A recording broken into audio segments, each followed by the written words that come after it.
உங்கள் அனைவரையும் திரு புகழன் அவர்கள் வரவேற்புரை நிறுத்துவார்.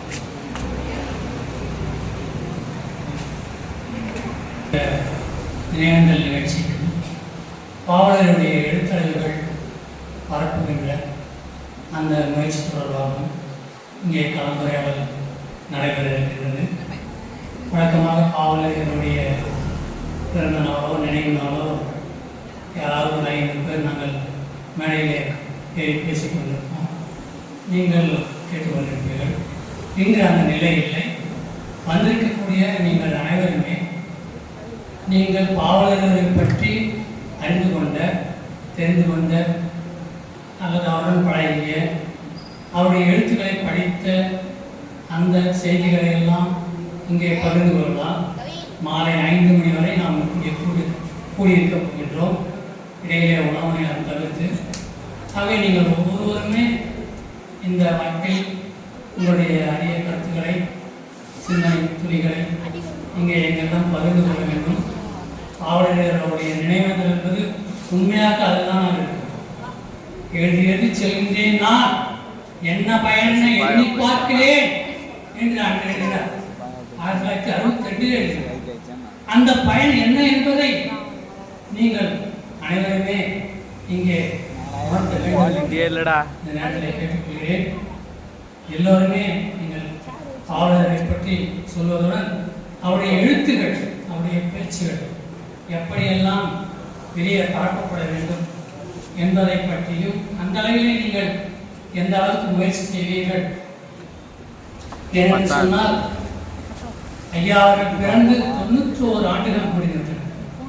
இன்னும் 9 ஆண்டுகள் தான் இருக்கின்றன. 100ஆண்டு விழா கொண்டாட இருப்பார்கள்.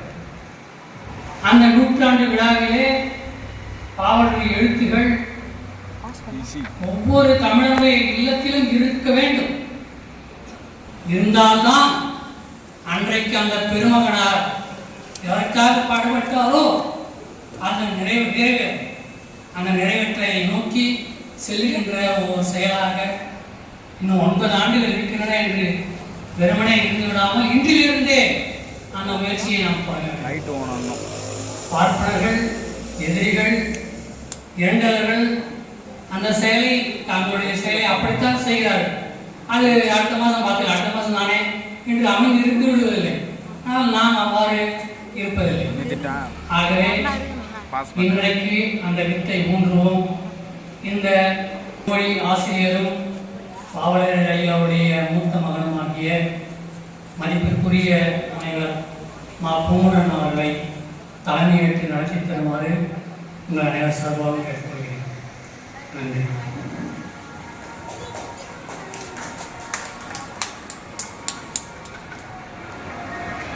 இங்கு கூடியிருக்கிற அன்பு நெஞ்சங்களே,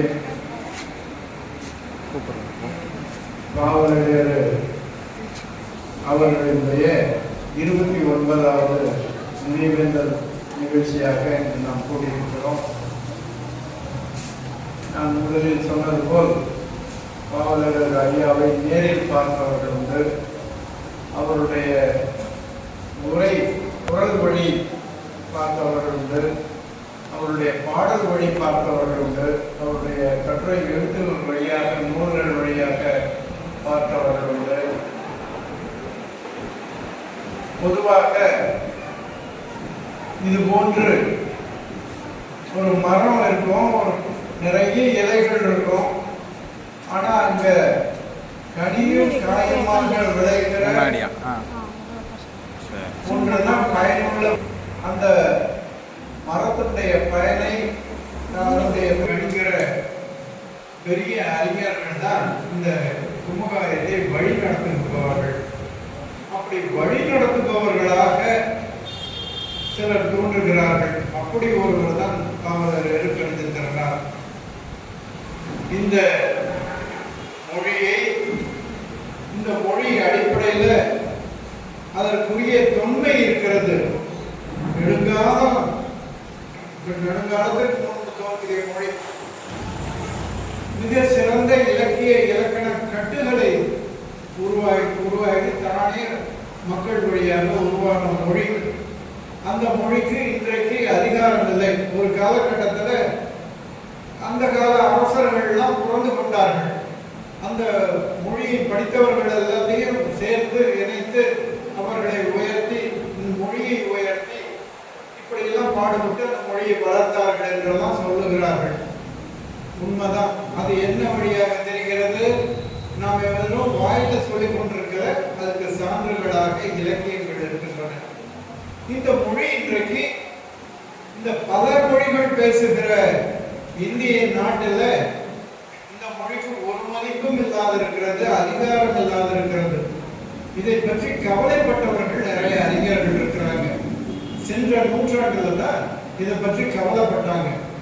அதுல இந்த மொழி கலப்பினால்தான் இந்த மொழி சீரழிந்து போகுது என்று முதலில் கண்டு காட்டியவர் மரமலையடிகள்.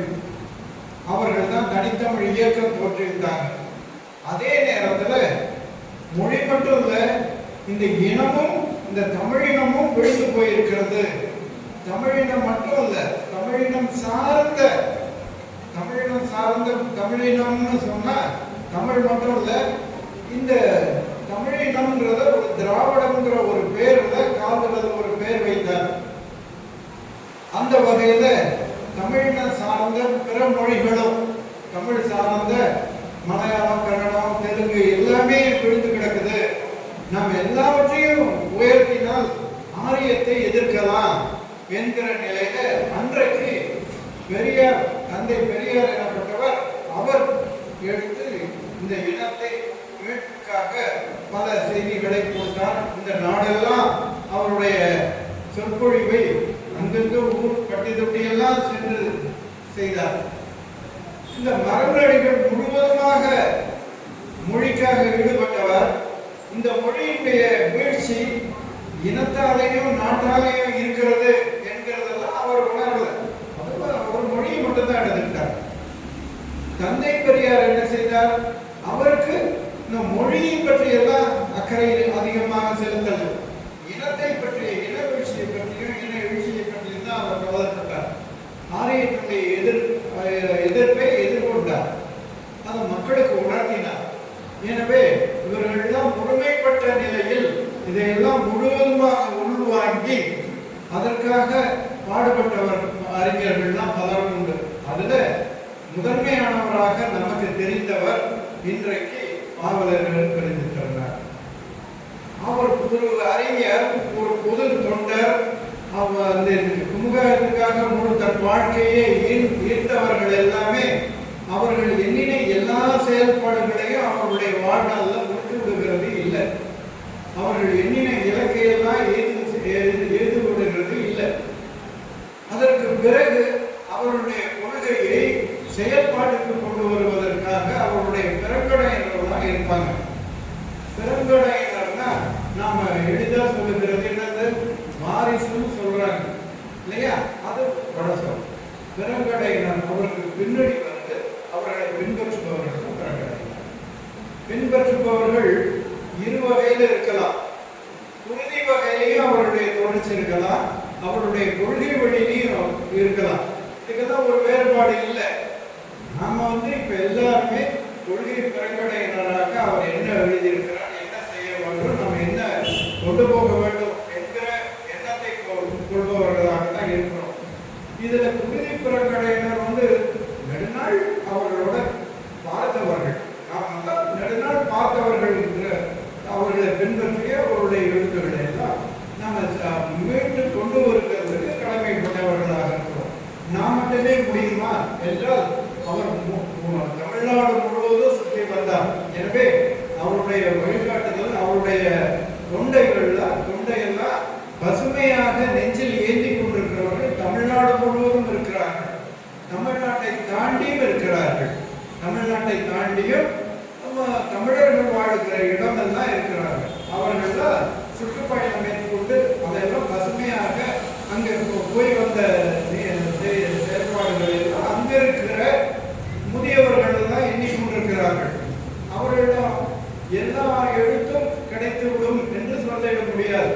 எல்லா செய்திகளையும் பாவலர்களுடைய எல்லா எழுத்து அடைவுகளையும் அவர்கள் பார்த்தார்கள் என்று சொல்ல முடியாது. முடியாது.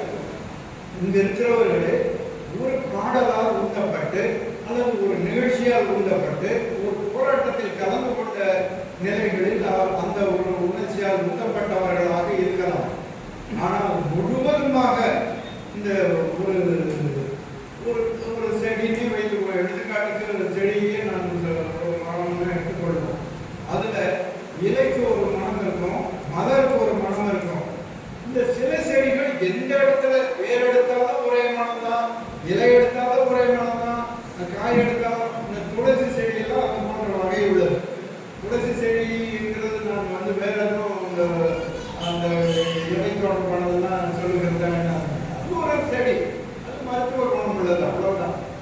அதுல எந்த பகுதியை எடுத்தாலும் அது மனம் உள்ளது, அது ஒரே மனத்தை காட்டக்கூடியதாக.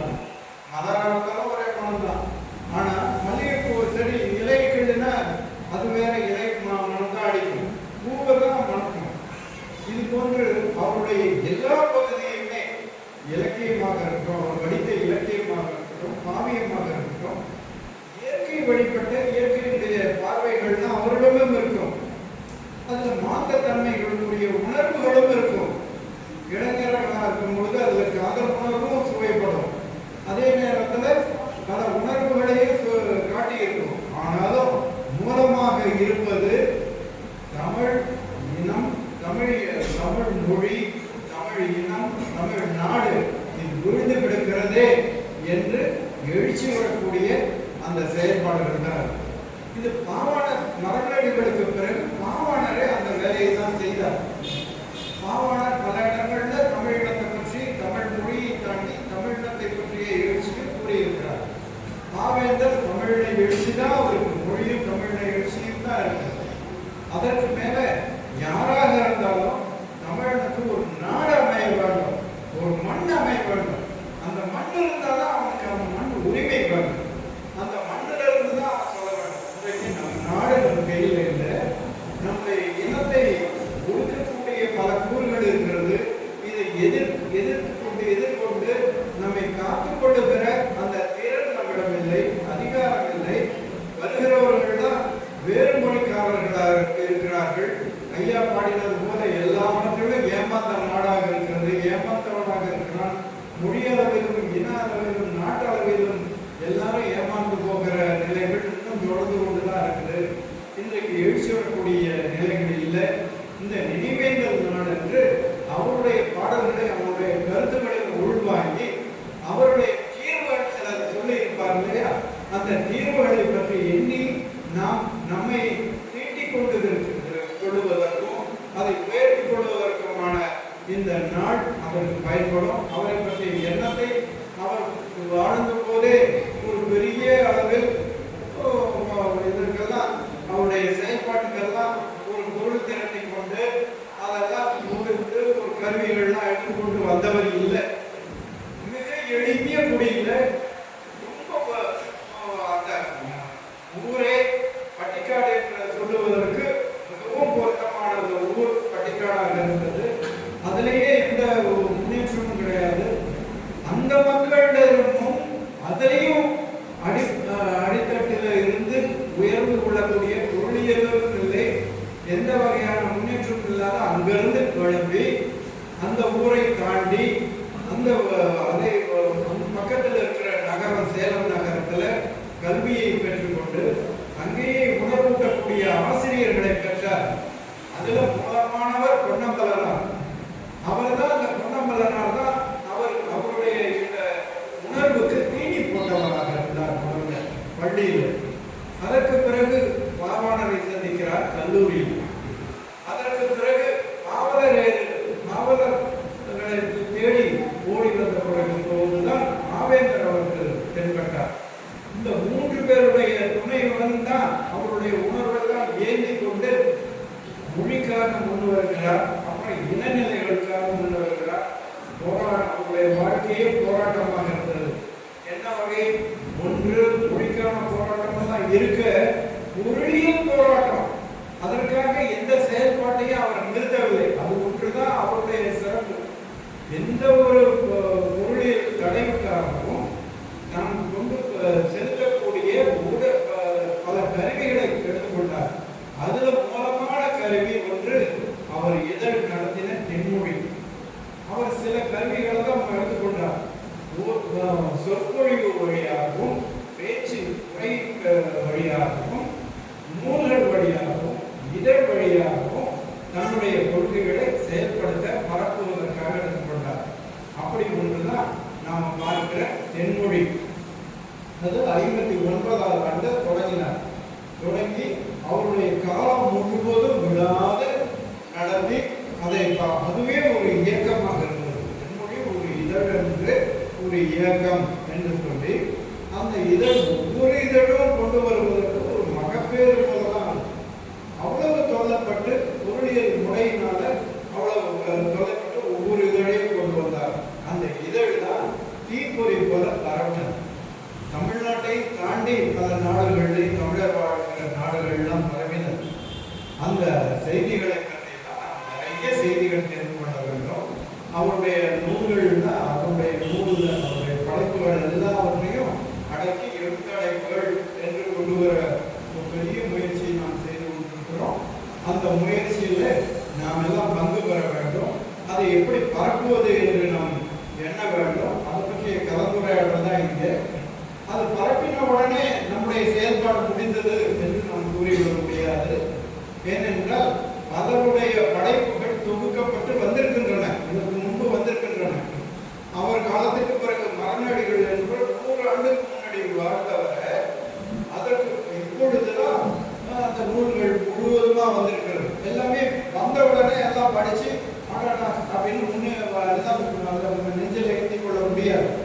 பெரியாருடைய வாழ்க்கை, அவருடைய படைப்புகள் எல்லாமே கொடுத்து அதற்கு பின்ன வந்த பெரியவர்கள் ஆணைகளுக்கு போன்ற வெளியிட்டாங்க. அப்பொழுதுதான் பெரியாரை பற்றிய பல கோணங்களையும் மக்களிடம் பரவ தொடங்கினர். அதுபோன்று எல்லாருக்கும் குறைபாடு நிறைபாடு இருக்கிறது. அந்த குறைபாடை நம்ம பேசிக் கொண்டிருக்கிறதுல பயனே கிடையாது. நாம் அதை தாண்டி நாம் என்ன செய்ய வேண்டும் என்கிற ஒரு நிலைகள்ல அவருடைய ஆக்கமான செயல்பாட்டை நாம் நெஞ்சில் ஏந்தி கொள்ள வேண்டும். மரநடிகளுடைய ஆக்கமான செயல்பாட்டை ஏந்தி கொள்ள வேண்டும்.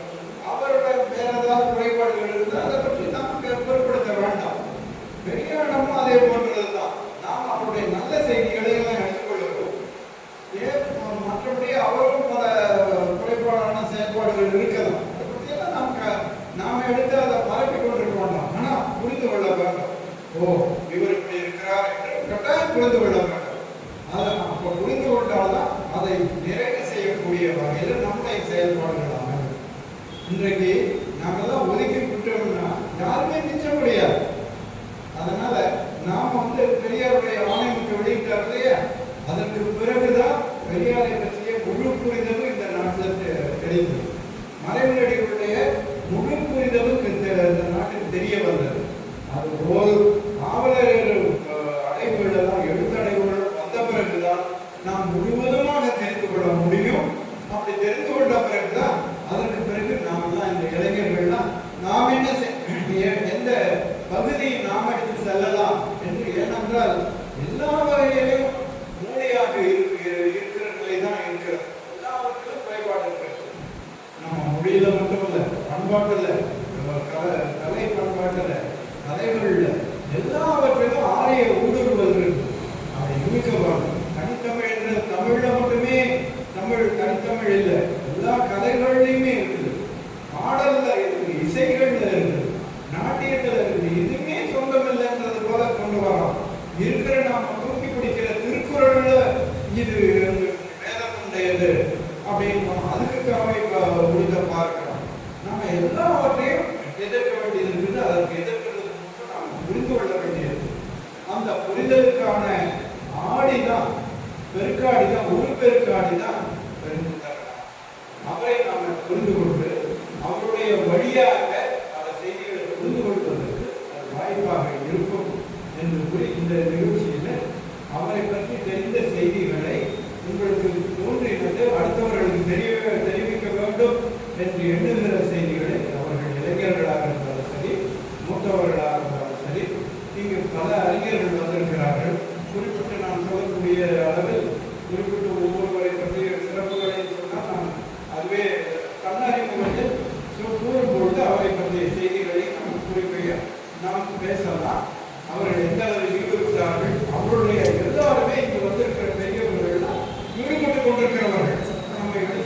இல்லாத ஒரு காட்சி அப்படிதான் இருக்கிறார். அவர் பல கோணத்திலே மொழியிலேயும் வருகிறார், போராட்டத்திலே இறங்குகிறார். அந்த நீர் போக்குவரத்துகள்லாம் மாதாறு சித்தபுரத்தையெல்லாம் இருக்கிறார். ஒவ்வொரு நிகழ்ச்சியும் கலந்து கொள்கிறார். தமிழ் ஈகளுடைய நிகழ்ச்சிக்கு எல்லாரையும் ஒருங்கிணைத்து செய்கிறார். பல வகையான முகங்கள் அவருக்கு உண்டு. பல வகையான ஒருங்கிணைப்பு செய்ய வேண்டியது இருக்கிறது.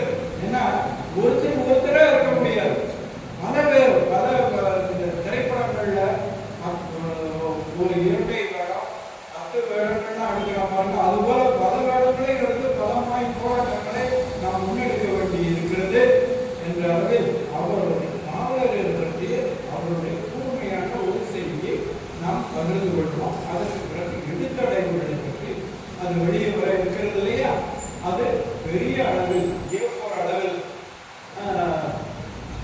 ஏறக்குறைய 5000 பக்கங்கள் 14 தொகுதிகளாக வர இருக்கின்றன.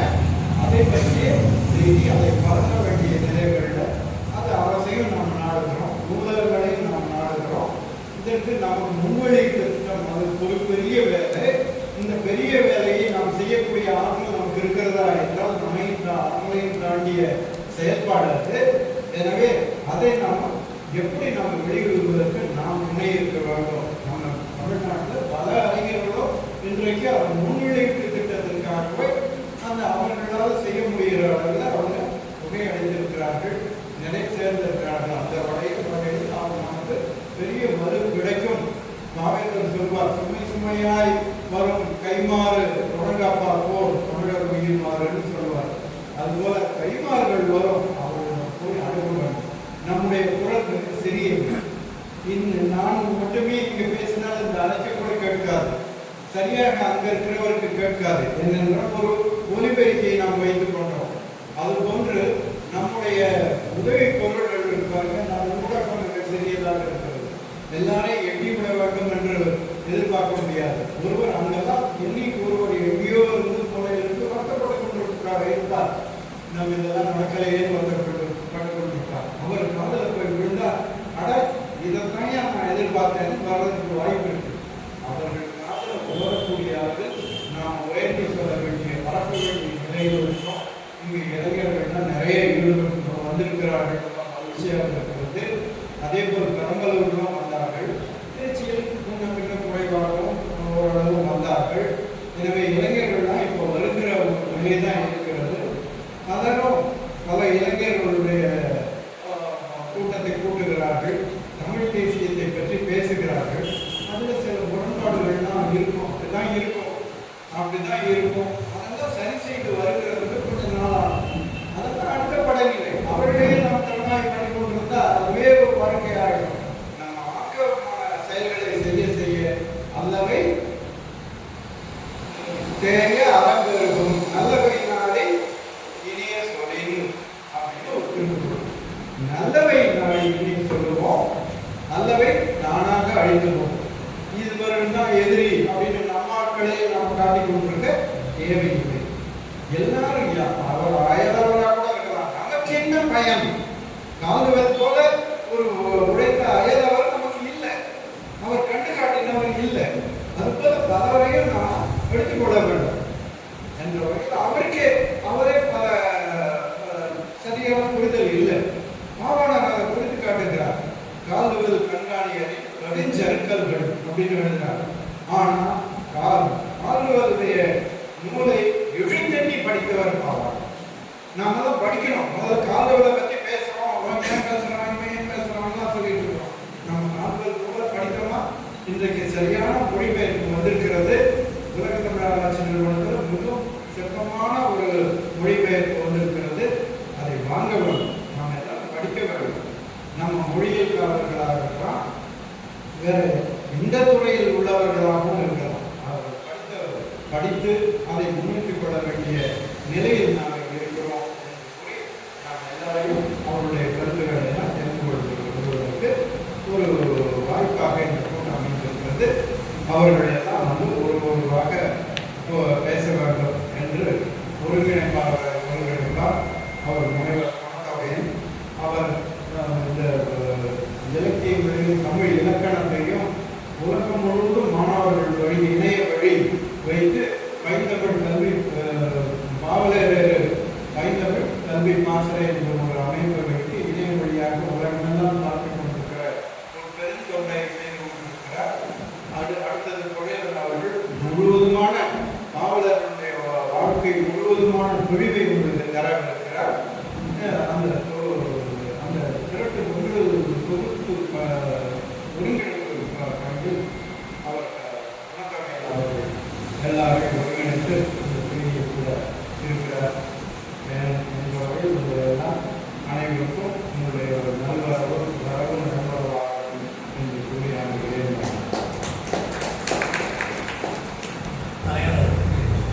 நன்றி.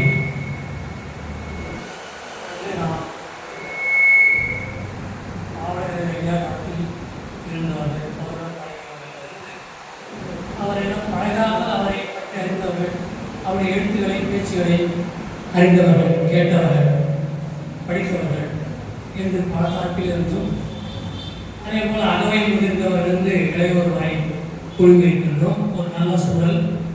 தலைவர் அவர்கள் தன்னுடைய உரையிலே பாவலர் அவர்கள் எத்தகைய அடித்தட்டு நிலையிலிருந்து வந்தார்கள், எந்த நோக்கத்திலே அவர்கள் வளர்ந்தார்கள், படித்தார்கள், அவருக்கு ஒரு துணையாக யாரை எடுத்துக்கொண்டார் என்ற செய்திகள்லாம் கேள்விப்பட்டோம். மாணவர் பொன்னம்பலனாரை பற்றி சொன்னார். பாவலருடைய ஆசிரியர். அந்த பொன்னம்பலனார் ஒரு பள்ளி ஆசிரியர். அவர் மறவர். பாவலரை மட்டும் சொல்லாமல் அவரை இணைந்தவர்கள் நான் நினைவு கொள்வது தேவையாக இருக்கிறதுனால் நான் எனக்கு தெரிந்ததை சொல்கிறேன். அவர் இந்த பள்ளிக்கூட ஆசிரியர்கள் அப்போ மக்கள் தொகை கணக்கெடுப்பு போன்ற பணிகளுக்கு பயன்படுத்துவார். அப்படி பொன்னம்பலனாரை பயன்படுத்தும் போது அவர் போய் அந்த பேர் என்ன புள்ளி விளக்கு எடுக்கும் பொழுது இது தமிழ் பேர் இல்லை, இது வேற மொழி பேர், இதுக்கு தமிழ் பேர் இதுதான், இதை வச்சுக்கோ அப்படி சொல்லி அதை பதித்து கொள்ளும். இந்த செய்திகள்லாம் போய் தான் அவர் வேலை விட்டு எடுத்துட்டாங்க. அப்படி தமிழ் மரபர் பண்ணுவாங்க. அவருடைய மாணவர் இல்லை. அதுக்கு பிறகு பாவன் மிகப்பெரிய அவருடைய மாணவர்கள் இந்த செய்திகள்லாம் பகிர்ந்தார்கள். அதே போல தென்மொழி தொடங்கியதை சொன்னார். 1959 அப்பொழுது பாவலருக்கு 26 வயது, 26 வயசுல ஒரு புரட்சி ஏற்றி தொடங்கும். நண்பர்களே, தமிழ் மொழி வரலாற்றிலே, தமிழ் இலக்கிய வரலாற்றிலே, தமிழ் இதழ்கள் வரலாற்றிலே, தனித்தமிழ் இயக்க வரலாற்றிலே, தமிழ்நாட்டு விடுதலை வரலாற்றிலே தனக்கு ஓமை இல்லாதான் என்று வள்ளுவர் சொல்கிறாரே, அதற்கு எடுத்துக்காட்டு, அந்த சொல்லாட்சிக்கு எடுத்துக்காட்டாக ஐயா அவர்கள் சொல்லலாம். ஒரு சிலர் இருப்பார்கள், இலக்கியம் படிப்பார்கள், ஒரு சிலர் தமிழுக்காக பாடுவார்கள், ஒரு சிலர் இனத்துக்காக மட்டும் பாடுவார்கள். ஆனால் பாவலர்கள் தமிழை காக்க வேண்டும், தனித்தமிழை காக்க வேண்டும், பிறமொழி கலப்பை நீக்க வேண்டும், தமிழ் இலக்கியங்கள் செழுமையான இலக்கியம், சங்க இலக்கிய பாடல். இப்பொழுது ஐயா எழுதிய ஒரு பாடலை கொண்டு போய் புறநாமத்தில் இணைத்து விட்டார்களானால் அது கட்டாயமாக அந்த இலக்கியத்தில் பாடியதாகத்தான் நினைப்பார்.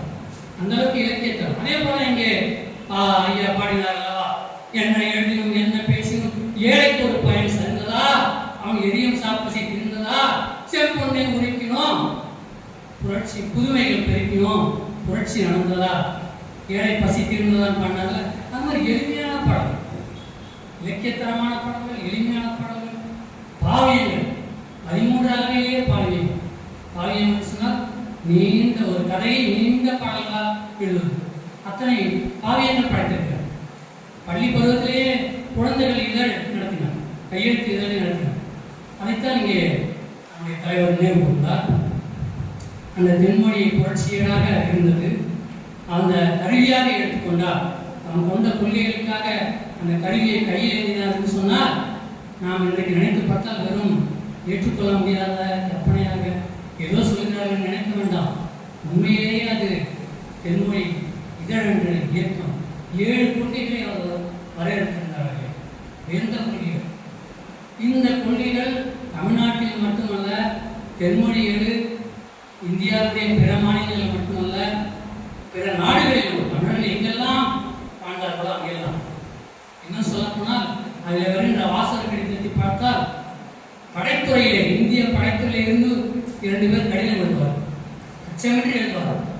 அப்படிப்பட்ட புரட்சி ஏடாக அந்த ஏடு தான் பல வகையிலும் இங்கே உணர்வுகளை கட்டி எழுப்பி 1965 மிகப்பெரிய இந்திய எதிர்ப்பு திணிப்பை எதிர்த்த ஒரு எழுச்சிக்கு வித்திட்டது என்றால் தென்மொழி தான் காரணம். ஆனால் தான் தூக்கி முதல்ல உள்ள போட்டாங்க இவங்க ஐயா முதல்ல சிறைக்குமா அதில் பணிகிறாங்க. அப்படி பல வரலாறுகள் இருக்கின்றன. இந்த வரலாற்றுகள் எல்லாம் நம்முடைய இயக்கத்தை சேர்ந்தவர்கள் இங்கே வந்திருக்கிறீர்கள். பொது உணவு இயக்கத்திலே இருந்து பிறகு தமிழ் தேசிய தன்னுரிமைக்காக அந்த பொது உணவு இயக்கத்திலிருந்து பிரிந்து வந்து அதிலே இணைந்து பிறகு அங்கிருந்தும் இன்னொரு இயக்கம் கண்டு பிறகு பாராட்டு உரிமை பாதுகாப்பு இயக்கம் என்ற இயக்கத்தை காஞ்சிபுரத்திலே என்று சொன்னால் உங்களுக்கு தெரியும். பாராட்டு சிக்கல்கள் தெரியும். காவிரி சிக்கல் போலவே முல்லை பெரியாட்டு சிக்கல் போலவே பாராட்டு சிக்கலும் இருக்கின்றது. அதற்காக அந்த பாராட்டு பாதுகாப்பு இயக்கத்தை நடத்தி கொண்டிருப்பவர் நம்முடைய காஞ்சி அம்மன், காஞ்சி அமுதன். அதே போல் தமிழ் உரிமை கூட்டமைப்பு என்ற அமைப்பினுடைய செயலாளராக இருக்கிறார். தமிழ் உரிமை கூட்டமைப்பு என்பது அடிக்கடி ஆர்ப்பாட்டங்கள், முழக்கங்கள், பேரணிகள் நடத்துகிறது. குறிப்பாக ஒவ்வொரு ஆண்டும் அந்த இந்திய எதிர்ப்பு போரிலே களப்பலியான நடராசன் தாளமுத்து அவருடைய கல்லறை நோக்கி தங்கசாலை வரலாறு நகரிலிருந்து ஊர்வலத்தை நடத்துகின்ற அமைப்பு, பிறகு கண்ணகி சிலைக்கு அந்த வீர நிகழ்ச்சியை நடத்துகின்ற அமைப்பு, இப்படி பல தமிழ் உரிமை கூட்டமைப்பு அதனுடைய செயலாளர் காஞ்சி அமுதன் அவர்களை தன்னுடைய கருத்துக்களை பகிர்ந்துமாறும் பாவலர்களை நினைவு கூறுமாறும் அவருடைய எழுத்தலைவரை எப்படி பரப்புவது என்பது குறித்தும் கருத்துரையாற்றுமாறு அன்புடன் கேட்டுக்கொள்கிறேன்.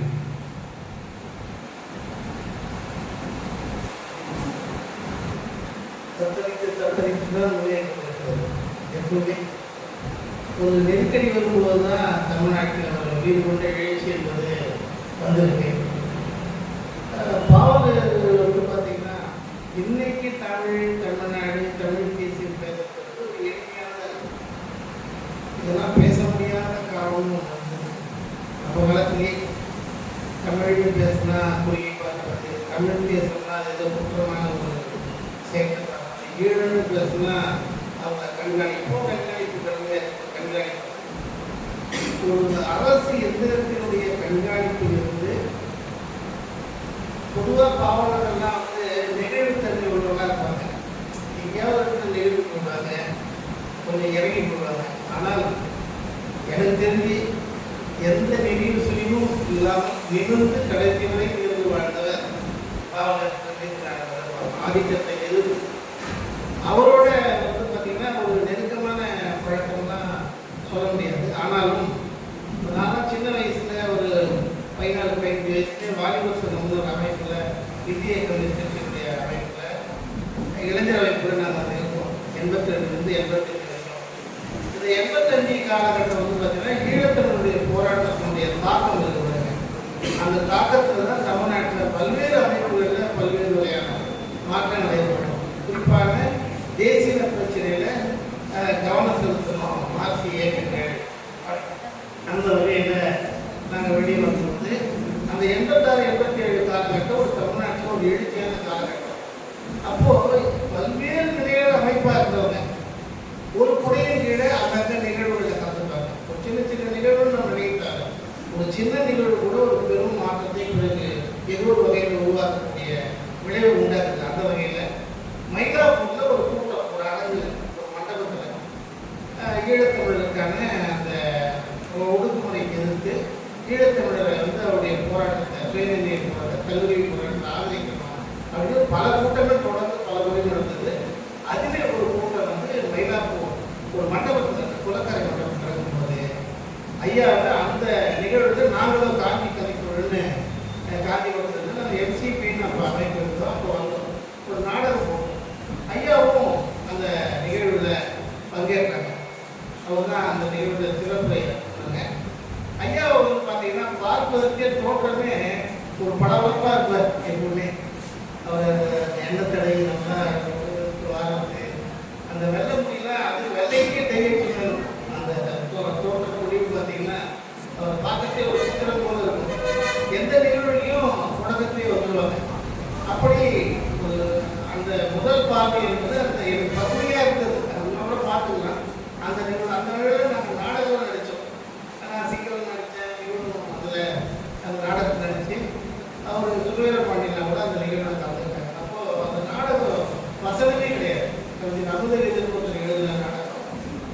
செய்திகள் மூலமான ஒரு நாடகம் ஒழுங்குமுறை. அவர் நாடகம் முடிஞ்சோடனே ஐயாலாம் கேட்டாங்க, நீங்கள் தான் இளைஞர்களே வந்திருக்கிறீங்க. அப்படியாக அந்த நாடக நிகழ்வுகளை வந்து அதற்கு பிறகு ஐயாவோட வந்து பார்த்தீங்கன்னா காஞ்சிபுரம் கோயில்களில் மாசிக்கிறவங்க குமார தன்னுடைய வந்து அந்த அவர்களை போன்ற ஒரு தோழர் உண்மையை உறவு அவர்கிட்ட வச்சு சிறப்பு கொடுத்துருந்தார் மாசிக்கிறவங்களையும் குமார தன்னுடைய அப்படியான ஐயாவுடைய கொள்கைகளால் அமைப்பில் முழு நிறைவாக ஈடுபட்டு திருமணங்கள் மற்ற செயல்பாடுகள் எல்லாத்தையும் இப்போ திராவிட கழகம் இருந்ததுன்னா திராவிட கழகத்தில் ரெட்டையாவில் இருந்தார்.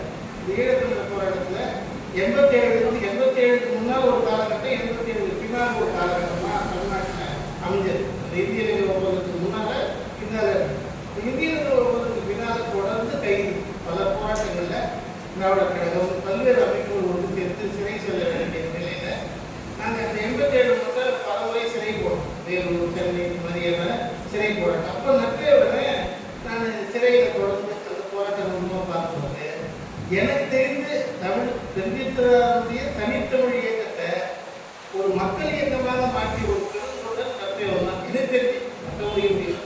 நான் அதை பார்த்த வரையில் அந்த தூய தமிழ் சொற்களை அவர் பரப்புவாங்க. அந்த பகுதியில் இன்று வரை அதை அவர் செய்கிறாரு.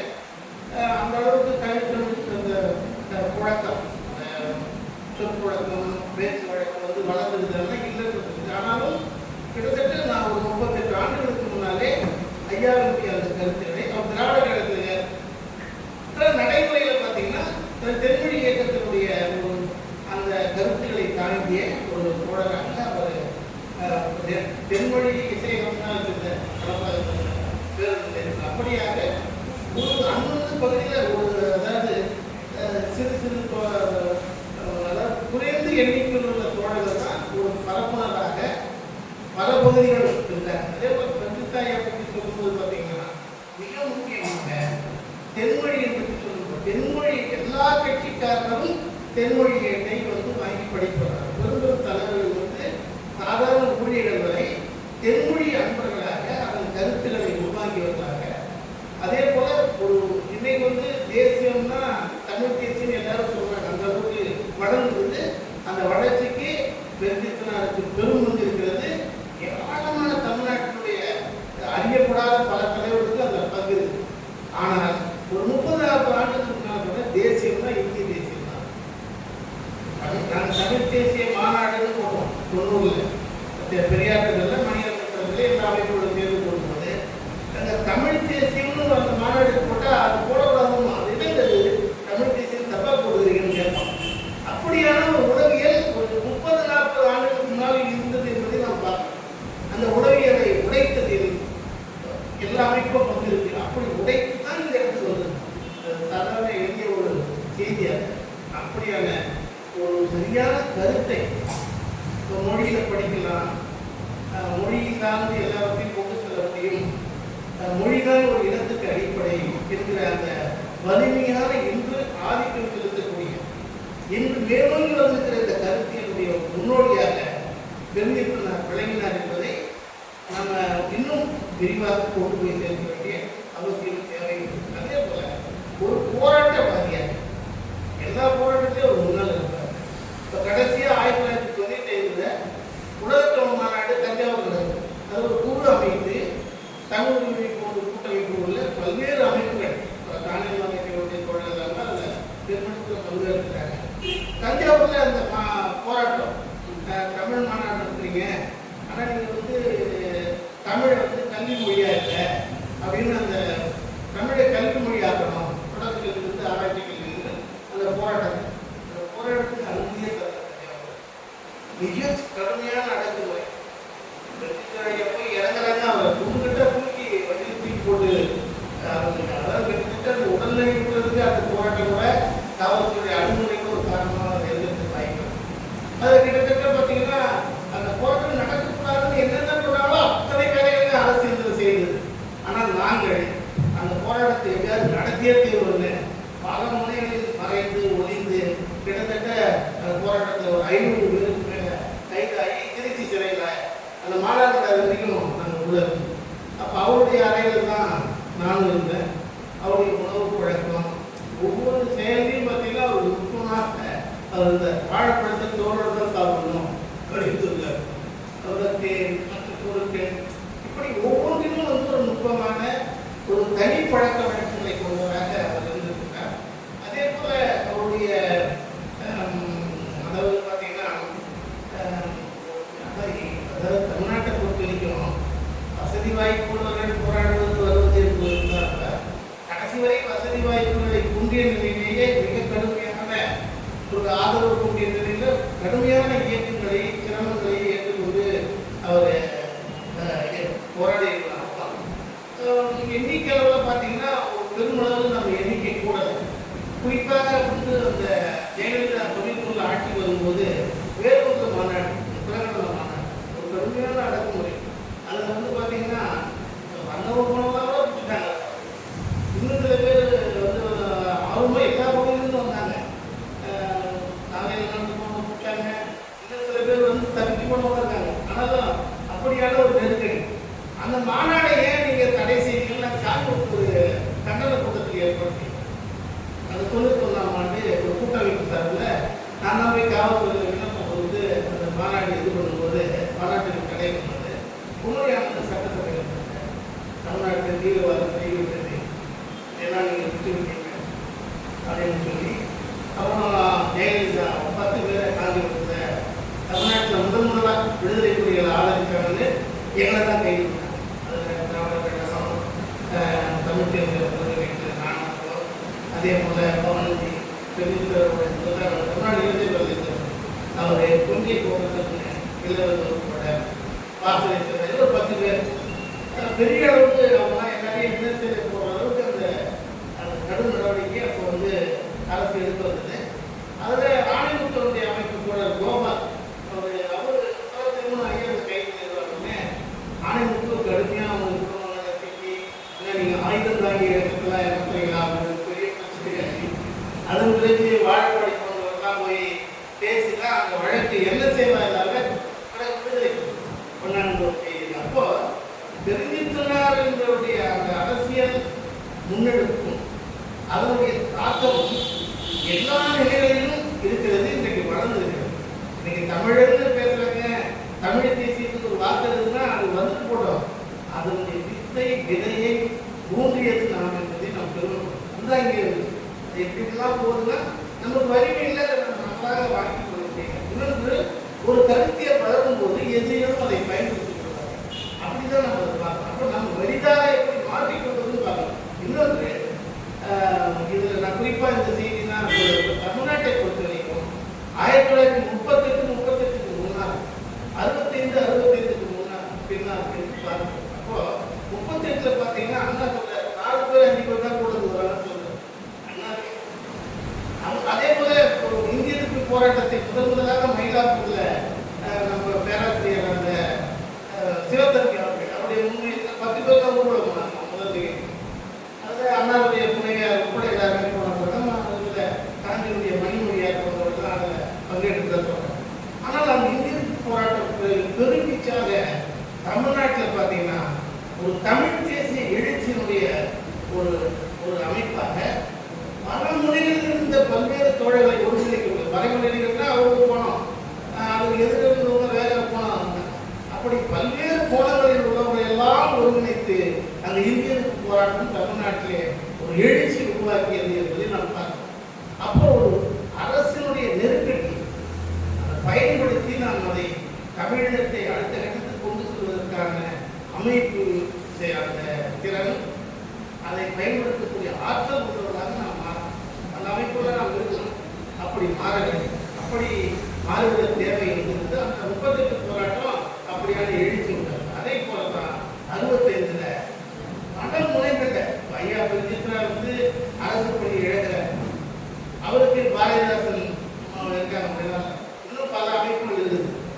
அப்போ நம்முடைய திணிப்பாளர்கள் அல்லது ஆதிக்க சக்திகள் அவைகள் வலுவடைகின்றன, நாம் அமைப்பு வகையில் வலுவடையல அப்படின்னா தமிழ்நாட்டில் 2 விதமான அடிப்படையான சிக்கல்களுக்கு நாம் முகம் கொடுக்க வேண்டியது. ஒன்று வந்து பார்த்தீங்கன்னா சாதி உணர்ச்சி மூலம் தமிழ்நாட்டில் இங்கே தமிழ் தேசியம் சிதைக்கப்படும். அப்போ ஒரு தமிழ் தேசியன் என்பவன் தன்னை ஒரு மார்க்சிஸ்டாக இருந்தாலும் ஒரு தமிழ் தேசியனாக இருந்தாலும் தன்னை சாதி உணர்வுக்கு உட்படாதவனாக மாற்ற வேண்டும். அது ஒரு உறுதிப்பட கொள்கை செயல்படாத அதை நம்ம கொண்டாடணும். ஒரு உறுதிமொழி போல. தமிழ் தேசியன்னா தமிழிலே படிக்க மாட்டான், அவன் தமிழ் தேசியம். தமிழே பேச மாட்டான், அவன் தமிழ் தேசியமா. ஜாதி உணர்வு இருப்பான், அவன் தமிழ் தேசியம் எப்படி கற்றுக்க முடியும்? அப்போ ஆனால் பெருந்தி சொன்னார், அதை ஒரு வாழ்வியல் ஆதாரமாக அடிப்படையாக அவன் வாழ்க்கையே அதை கழிவுகிறார். தன் மகன் மகள் எல்லோருக்கும் சாதி மறுப்பு திருமணத்தை செய்து ஒரு முன்னோடி தமிழ் குடும்பமாக தமிழ் தேசிய குடும்பமாக அவர் விளங்குகிறார். சொல்லுவோம், நம்ம சொல்லியிருந்தோமா? ஒரு தர்க்கம் இல்லை, இது நிகழ்ந்திருக்கிறது. ஒரு தமிழன் என்று சொல்லக்கூடிய ஒரு சாதி இடங்களாக கடந்தவராக இருக்கிறார். தண்ணீர் ஒரு புத்தகம் எழுதியார். அவர் அதை சொல்றார் 1952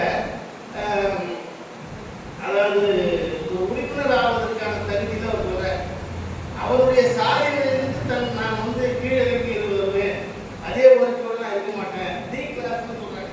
தொழிலாளினா ஒரு ஒரு வசதி உள்ளவன் படைத்தவன் கூட பாட்டாளியாக தன்னை மாற்றிக்கொள்வது, இறங்கி வருவது என்பதை போல தமிழ்நாட்டை பொறுத்த இந்தியாவை பொறுத்தவரையில் ஒரு இடைநிலை சாதி மேல்நிலை சாதியாக இருக்கக்கூடியவன் தன் சாதி ஆதிக்க உணர்விலிருந்து கலைந்தவனாக வரணும். ஆனால் இன்னைக்கு பார்த்தீங்கன்னா சாதியம் என்று ஒரு பெருமித உணர்ச்சியாக மாற்றப்பட்டது. RSS ஆயிரக்கணக்கான திசைகளில் வேலை செய்கிறது.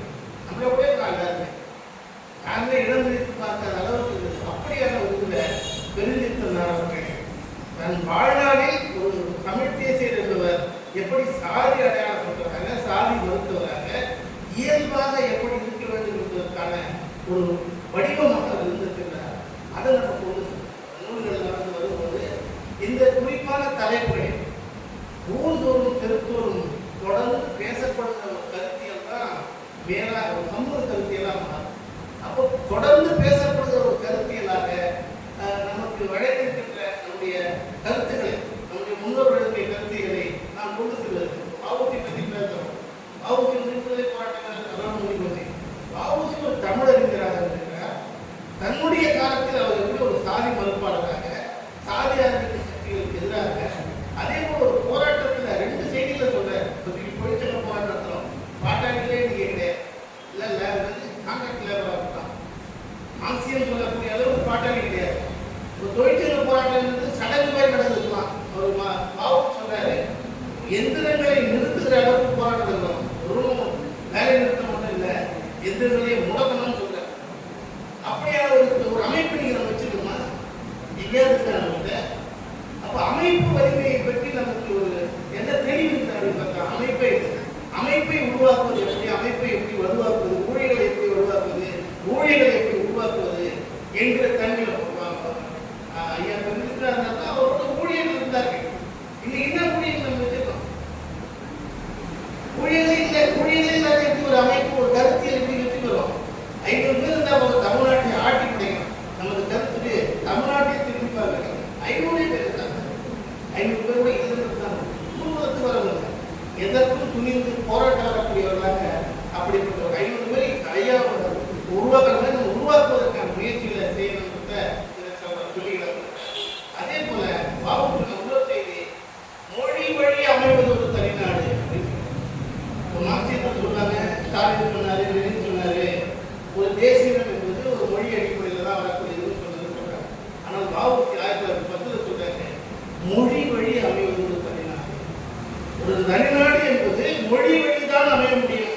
உலகம் முழுவதும் மொழி வழி ஒரு நாடு அமைய முடியும் என்கிற பைனால சொல்ற மக்கள்னா யாரு அப்படின்னா ஒரு 1910 ஒரு சொல்லியிருக்காருன்னா நம்முடைய தமிழ்நாட்டை பொறுத்தவரையில் நமது முன்னோடிகளாக மிக தெளிவான அந்த கருத்தியலை முன்வைத்திருக்கிறார்கள். நாம் கருத்தியலை ஏற்றுக்கொண்டு அமைப்பாக வளர்வதற்கான வாய்ப்பு எப்படி இருக்குதுன்னா அமைப்பு நமக்கு அமைப்பை எப்படி உருவாக்குறது, அமைப்பை உருவாக்குறது அதுக்கு சில வரைமுறைகளோடு ஒழுங்கமைக்க வேண்டும். காலத்தை சரியாக பயன்படுத்தணும். சொல்லுக்கும் செயலுக்கும் முரண்பாடு இல்லாத தன்மையில இன்னைக்கு கொண்டு வர வேண்டிய தேவை அவசியது. குறிப்பாக இந்த உள்ளாட்சி அமைப்புகள் வந்தபோது இப்போ நாங்களாம் அந்த காலத்தில் நிலத்தடி அமைப்பு கட்டும்போது ஒரு ஊரில் தெருவிளக்கு இல்லை, ஒரு சாலை இல்லைன்னா போய் அந்த தேவைகளுக்காக அமைப்பு கட்டினா ஒரு 100 பேர் 200 பேர் வருவாங்க. குடிநீருக்காக பானை உடைய போராட்டம் நடக்கும். இப்போ பார்த்தீங்கன்னா உள்ளாட்சி அமைப்பு வந்த பிறகு கிராமங்களில் பொது அமைப்பே வரவே உணர்த்துது. இப்போ இதெல்லாம் நமக்கு தடையாக இருக்குது. இந்த தடைகளை மீறி எப்படி நாம் வளர்த்துக் கொள்கிறோம்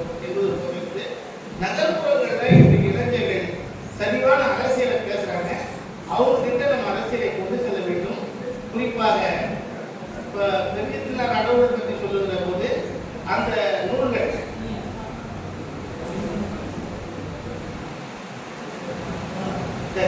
அந்த நூல்கள் வந்து அந்த முன்பதிவு செய்த நான் முன்பதிவு செய்து தரேன். இது ஆணையத்தை முன்பதிவு செய்யும் போது கிட்டத்தட்ட ஒரு 35 புத்தகங்கள் கொடுத்து நான் முன்பதிவு செய்திருக்கேன். அது போல நான் எவ்வளோ முடியுமோ நான் முன்பதிவு செய்து தரேன். தொடர்ந்து பெருமித்தருடைய கருத்தியல் இன்றைய காலத்துக்கு தேவை இருக்கிறது.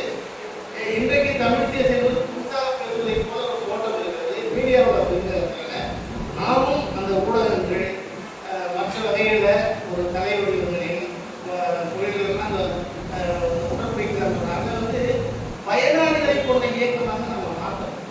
அது நம்ம குறைபாடு. வெறும் கருத்து பேசுகிறவங்களா இருக்கும்.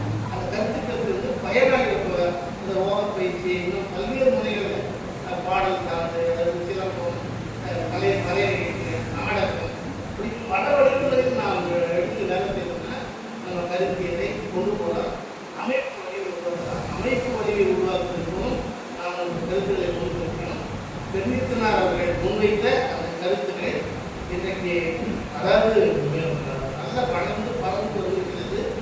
அதை அமைப்பாக நமக்கு பயனளிக்கிற அதை அமைப்பாக மாற்றுவதற்கு இந்த நூல் தொகுப்பு என்பது ஒரு பயனாக அமையும். அதுக்கான முயற்சியில் நம்ம எவ்வளோ முடியும் மக்களை கொண்டு செல்வதற்கும் முன்பதிலே நான் என்னை எடுத்து கொடுக்கிறேன். நன்றி. நூல்களில் தன்னை இணைத்துக் கொண்டவர் காஞ்சி அவர்களுக்கு நன்றி தெரிவித்துக் கொள்கிறோம்.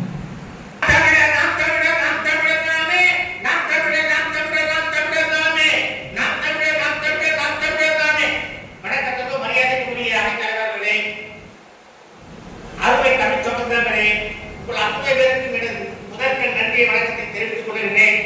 பாவலரேர் அவர்கள் இந்த தமிழ் சமுதாயத்திற்கு கிடைத்த ஒரு வைரம். அந்த வைரம் இன்றைக்கு நம்மிடையே இல்லை.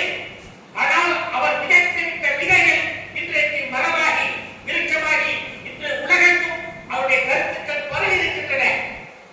நான் ஒரே ஒரு வேண்டுகோளை வைக்க விரும்புகிறேன். இந்த கூட்டத்தினுடைய தலையாய கருத்து நம்முடைய பாவலர் ஐயாவுடைய கருத்துக்களை மேலும் எப்படி பரப்புவது, அந்த கருத்தை மட்டும் மையப்படுத்தி பேசுவதற்கு சிறப்பாக இருப்பதை கேட்டுக்கொள்கிறேன். என்னுடைய தாழ்மையான வேண்டுகோள் என்னவென்றால், இன்றைக்கு தமிழ்நாட்டு அரசு பாராட்டும் நிறுவனம் ஐயாவுடைய வாழ்க்கை வரலாறை முழுமையாகவும் ஐயாவுடைய பாடங்களை மொழிகளை பதிப்பாகவும் ஏன் வெளியிடக்கூடாது? இதற்கு நம்முடைய தமிழகம் ஏன் தமிழக அரசை அணுகக்கூடாது என்பதை நான் கேள்வியாக எழுப்புகின்றேன். அடுத்தபடியாக நம்முடைய பாவலர் ஐயாவுடைய வாழ்க்கை வரலாற்றை ஒரு போராட்ட நாடகமாக 1.5 மணி நேரம் நடத்தக்கூடிய அளவுக்கு தயாரித்து பட்டியல் என்றும் பள்ளிகள் என்றும் கல்லூரிகள் என்றும் பரப்ப வேண்டும்.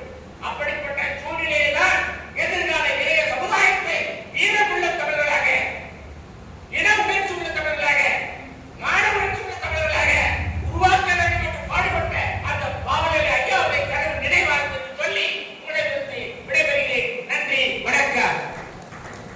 நன்றி. சொன்ன சொற்பொழிவாற்ற வைத்து பல தோழர்களை இந்த கொள்கைக்கு கொண்டு வந்தவர் இங்கே துறை தென்னவன் அவர்கள். அவர் அசோக்கிலிருந்து தொழிற்சாலையிலே பணிபுரிந்தவர். அப்பொழுது பைந்தமிழ் பாசறை என்ற ஒன்றை தோழர்களை எல்லாம் இணைத்து ஐயாவுடைய இளமை விடியல், ஐயாவுடைய தமிழீழம் என்கிற நூல்களை எல்லாம் வெளியிட்டு பரப்பியவர். ஈழப் போராளிகளுக்கு தன்னுடைய அந்த அசோக்கிலிருந்து தொழிற்சாலையிலே தொகை திரட்டி அங்கே கூட்டம் நடத்தி அதை கொடுத்தவர். ஐயா அவர்களுக்கு பிறகு புலவர் இறைக்குருவார் ஐயாவை கொண்டு அங்கே அந்த தொடர்ந்து பணியை செய்தவர்.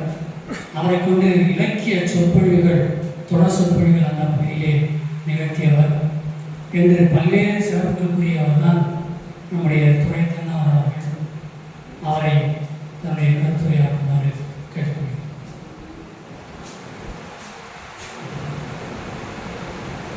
துறை தென்னவன் அவர்களை பற்றி அருமையான முன்னுரை சொன்னார்கள். என்றாலே போர் வீரர்கள்லாம் சேர்ந்த ஒரு தொகுதியை தான் பாசறை எடுத்துக்கணும். அதுபோல ஒரு நூல் வெளியீட்டுக்காகவும் ஒரு பரப்புதலுக்காகவும் தன்னுடைய தொழிலகத்தில் இருக்கிற எல்லாரையும் அந்த வாயில் கூட்டம் என்ன நடக்கும். அந்த வாயில் கூட்டத்தில் பல செய்திகளையும் பேசுவார்கள். தொழிற்சாலை அந்த இடத்துல போய் தமிழுடைய எழுச்சியை பற்றி பேசி ஒரு 300 பேரை தமிழ்நாடு அளவில் 300 பேரை அடக்கிய ஒரு பாசறை தான் பைந்தமிழ் பாசறை. அதனாலதான் பாவலர்கள் நூல்கள் எல்லாம் வெளியிட இலக்கணங்களுடைய நூல்கள் எல்லாம் வெளியிட கொண்டு வந்தார். இன்றைக்கு தமிழகம் என்று பேசினாலே பேச முடியாத நிலை இருக்கிற காலத்துல அந்த நாள்ல மிகவும் கடுமையான நிலை. ஐயாவுடைய தமிழீழம் தொடர்பான கட்டுரைகள் தொடரை அனைத்தையும் திரட்டி 500 பக்க அளவில் தமிழ் ஈழம் என்ற நூலை அவர் வெளியிட முன்வந்தார். அது ஒரு படி இப்பெல்லாம் போடுறதுன்னா 1000 படிகள் தான் போடுவாங்க. அந்த நாள்ல 2000 படி போட்டு அங்க போனது. நல்ல வேலை அந்த தடையெல்லாம் ஏற்படுவதற்கு முன்னாடி போட்டு அங்க போனது தமிழ்நாடு முழுவதும் பரவினது. அந்த வகையில் ஒரு வீரமான ஒரு நெஞ்சுரம் மிக்க ஒரு தமிழ் பாசறையை உருவாக்கிய அன்பர் தான் என்னுடைய துறை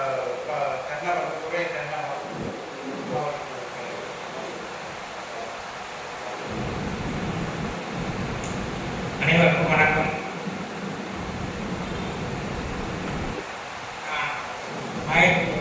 சொன்னார்கள் என்னை பற்றி.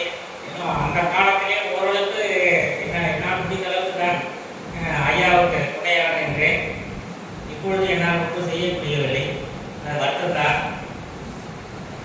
1972 காலகட்டத்திலே பெங்களூரிலே என்னுடைய உறவினர் கோச்சடியின் என்று ஒருவர் இருந்தார். அவர்தான் ஐயாவற்றிலே அறிமுகப்படுத்தார்.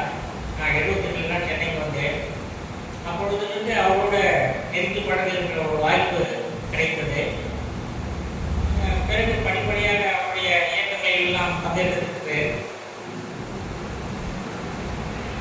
உலக தமிழின முன்னேற்ற கழகம் என்ற அமைப்பில் எல்லாம் அவருடைய தொடக்க காலத்திலிருந்து ஓரளவு துணையாக இருந்திருக்கிறேன். திருவொற்றூரில் கிளை குழு அமைத்தோம். அது ஒரு சில ஆண்டுகள் செயல்பட்டது. பிறகு 1985 பைந்தமிழ் பாசறை என்ற ஒரு அமைப்பை உருவாக்கி முடிந்த அளவுக்கு தமிழ் மொழி, தமிழின, தமிழ்நாடு முன்னேற்றம், விடுதலை, உரிமை இது தொடர்பான கூட்டங்களை எல்லாம் நடத்தியிருக்கிறோம். நூல்களை எல்லாம் வெளியிட்டிருக்கிறோம். இன்றைக்கு இலக்கிய கூட்டங்களை எல்லாம் கூட நடத்திருக்கிறோம். இலக்கிய சொற்பொழிவுகளை நடத்தியிருக்கிறோம். இப்பொழுது என்னால் இயக்கம் உயர்ந்ததற்கு வாய்ப்பு இல்லாமல் போயிருந்தது.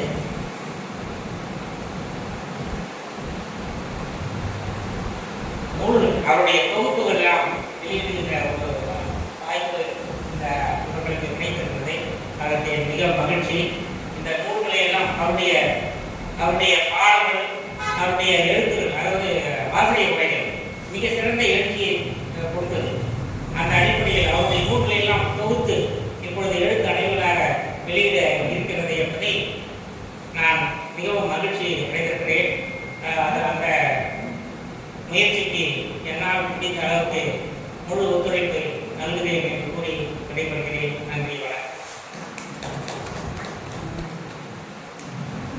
இதனை நடத்தியவர் ஐயா ஆசிரியராருக்கு சிறப்பாசிரியர் பாவலர்.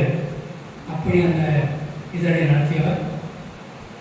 இப்பொழுது ஒரு 5-6 ஆண்டுகளாக இங்கே தமிழ்நாட்டுக்கு தன்னுடைய வாழ்க்கையின் இறுதி நாளை நான் இங்கேயே அமைத்துக் கொள்கிறேன் என்று இங்கே வந்துவிட்டார்.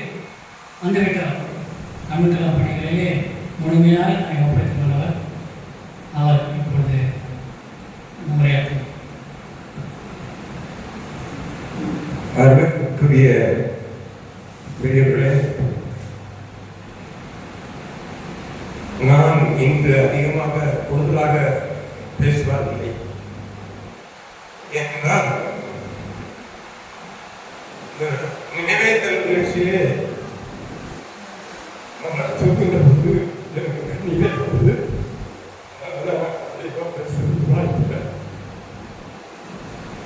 இருந்தாலும் நான் பேசுறேன். ஐயா துரை தென்னவர் அவர்கள் அவருடைய முகத்தான் ஐயா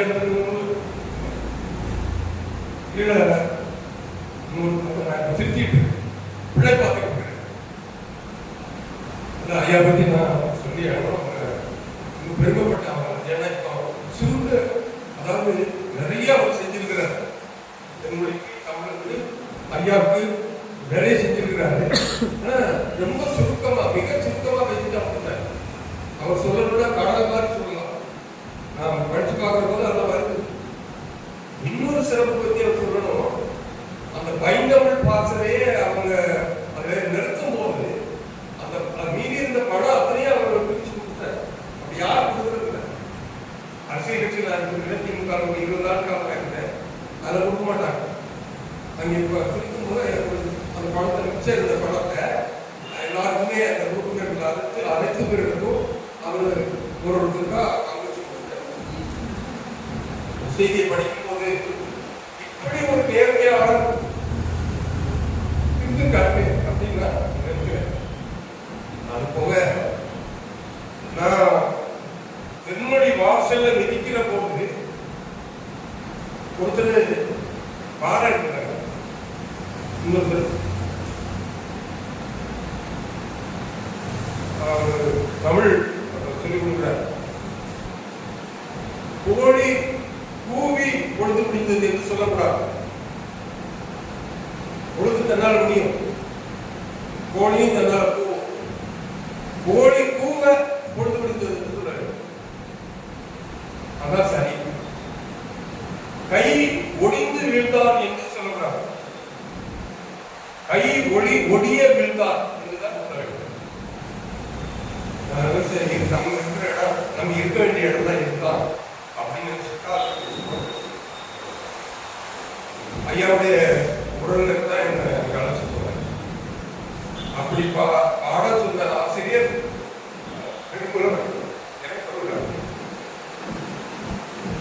அவர்கள் கூட எக்காட்டு இல்லை, யாருக்கு வரல, உடல்நல இல்லை. அவங்களே மிக அன்புடையவர், பாசமுடையவர். பற்றி ஐயா சொன்னாங்க. நம்முடைய குலத்தொகை ஐயா ஈஸ்வரர் ஆசிரியர் ஐயா குறிச்சிருந்தார். ஐயா சிறப்பாசிரியர் இருந்தாரு அப்படின்னு ஐயாவுடைய இறைக்குண்டார் ஐயாவுடைய வீட்டுல தான் இருந்துட்டு தீச்சுடர் கொண்டு வரேன். அவர் நடத்துற வளர்ப்புல நான் துணையாசிரியர் இருக்கிறேன்.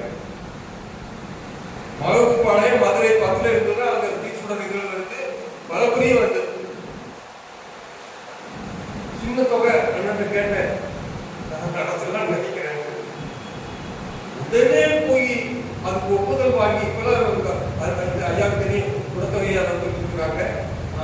தென்மொழிக்கு கூட இது இருந்த அந்த சலுகை பயிற்சி கிடைக்கல. உடனே கூப்பிடுறாங்க. உடனே வாங்கிட்டு வந்து டீச்சருடன் பேர் வச்சு நடத்துறாங்க. என்ன நான் சொல்றது வந்து தனித்தமிழ் இதில் ஒன்று நடத்த முடியாது. அது காலப்போக்கில் போயிடும். அவருடைய வளமுறையில நான் துணையாசிரியராக இருக்கிறேன். இன்னொருத்தர்னா எதுக்கு வேணும் நடத்துக்கீங்க, நம்பர்களை நடந்துட்டு போங்க அப்படின்னு பெருமையா சொல்லியிருப்பாங்க. இன்னொன்று வயசுல கூட சொல்லுவாங்க. எப்படின்னா தென்மொழிய வளமுறையே கட்டுற மாதிரி போகுது. இதே இடத்துல இருந்து இன்னொரு இதெல்லாம் நடத்துறாங்கன்னா இன்னும் கட்டு போகும். அந்த குளத்துல கூட வேற நடத்திருக்கலாம். அவ்வளவு சிறந்தவர், விரும்பும் எண்ணம் கொண்டவர். அவரு சொன்னாரு நீங்க நடத்துங்க.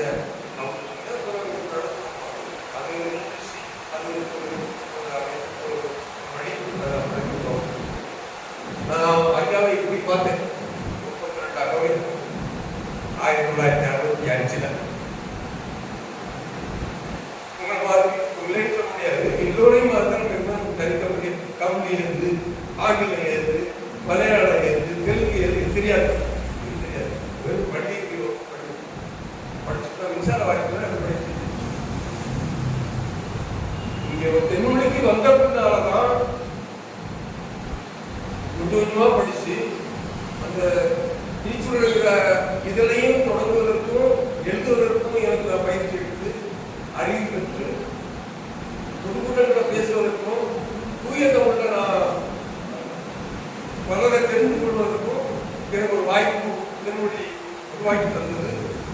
மறக்க ஐயா உள்ளூரோட பாடல் எனக்கு ஒரு பாட்டு இருக்கிறேன் தீச்சுடுறது தென்மொழி காத்த நெடுஞ்சேரலாக தென்மொழி காத்த நெடுஞ்சேரலாக திறமை மிகு வரவரின் எழுந்து தென்மொழி அணியில் தீச்சுடரின் நூல் தீங்கவழி இதழினை தொடங்கியிருக்கிறார்.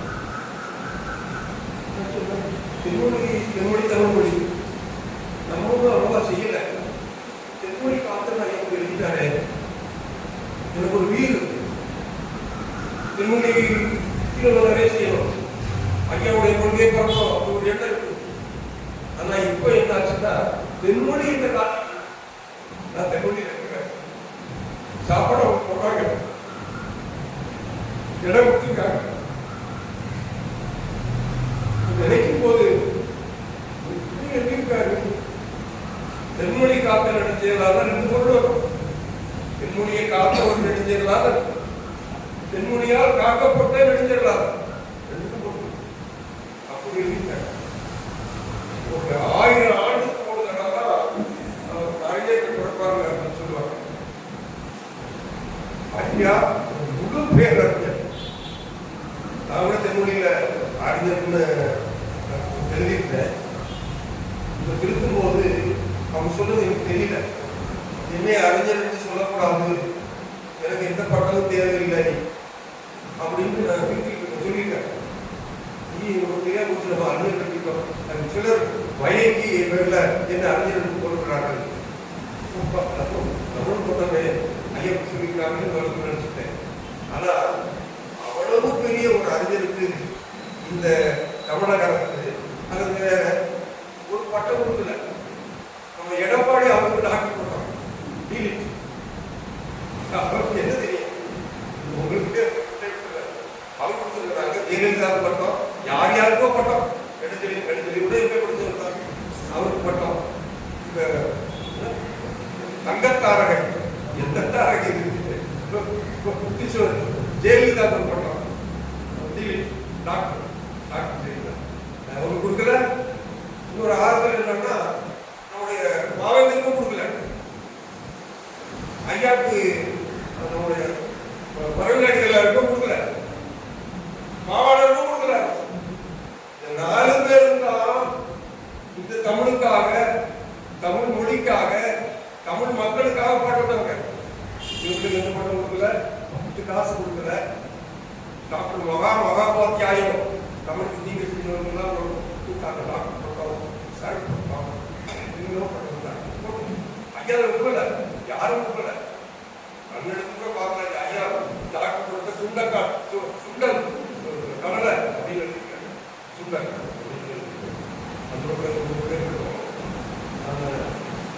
அந்த நிலையில ஐயாவுடைய கொள்கை வந்து முத்தமிழ் சிறப்பினை மண்பதை புதைத்தல் என் மண்ணுயிர் வாழ்க்கை அப்படின்னு சொல்லி அதை நினைச்சு அப்படியே அதுக்காக வாழ்ந்தார். முன்புதையுள்ள என் முத்தமிழ் சிறப்பினை மண்பதை புதைத்தல் என் மண்ணுயிர் வாழ்க்கை அதுக்காக வாழ்ந்தார். வேற எந்த இதுக்கும் அவர் போல பட்டத்துக்கோ பதவிக்கோ பணத்துக்கோ இன்னொன்று சொல்லணும்னா அவருக்கு பின்னால 10 காசு அவருடைய பிள்ளைகளுக்கோ மற்றவங்களுக்கோ வச்சு போற இடம் அவங்க அம்மா வாங்கி கொடுத்த இடம். அவருடைய தந்தையாருடைய ஓய்வு படத்துல வாங்கி கொடுத்த இடம் தான். அது எனக்கு வேண்டாம்னு சொல்லிட்டாங்க. அம்மா பேர்ல அவங்க வாங்கி கொடுப்பாங்க.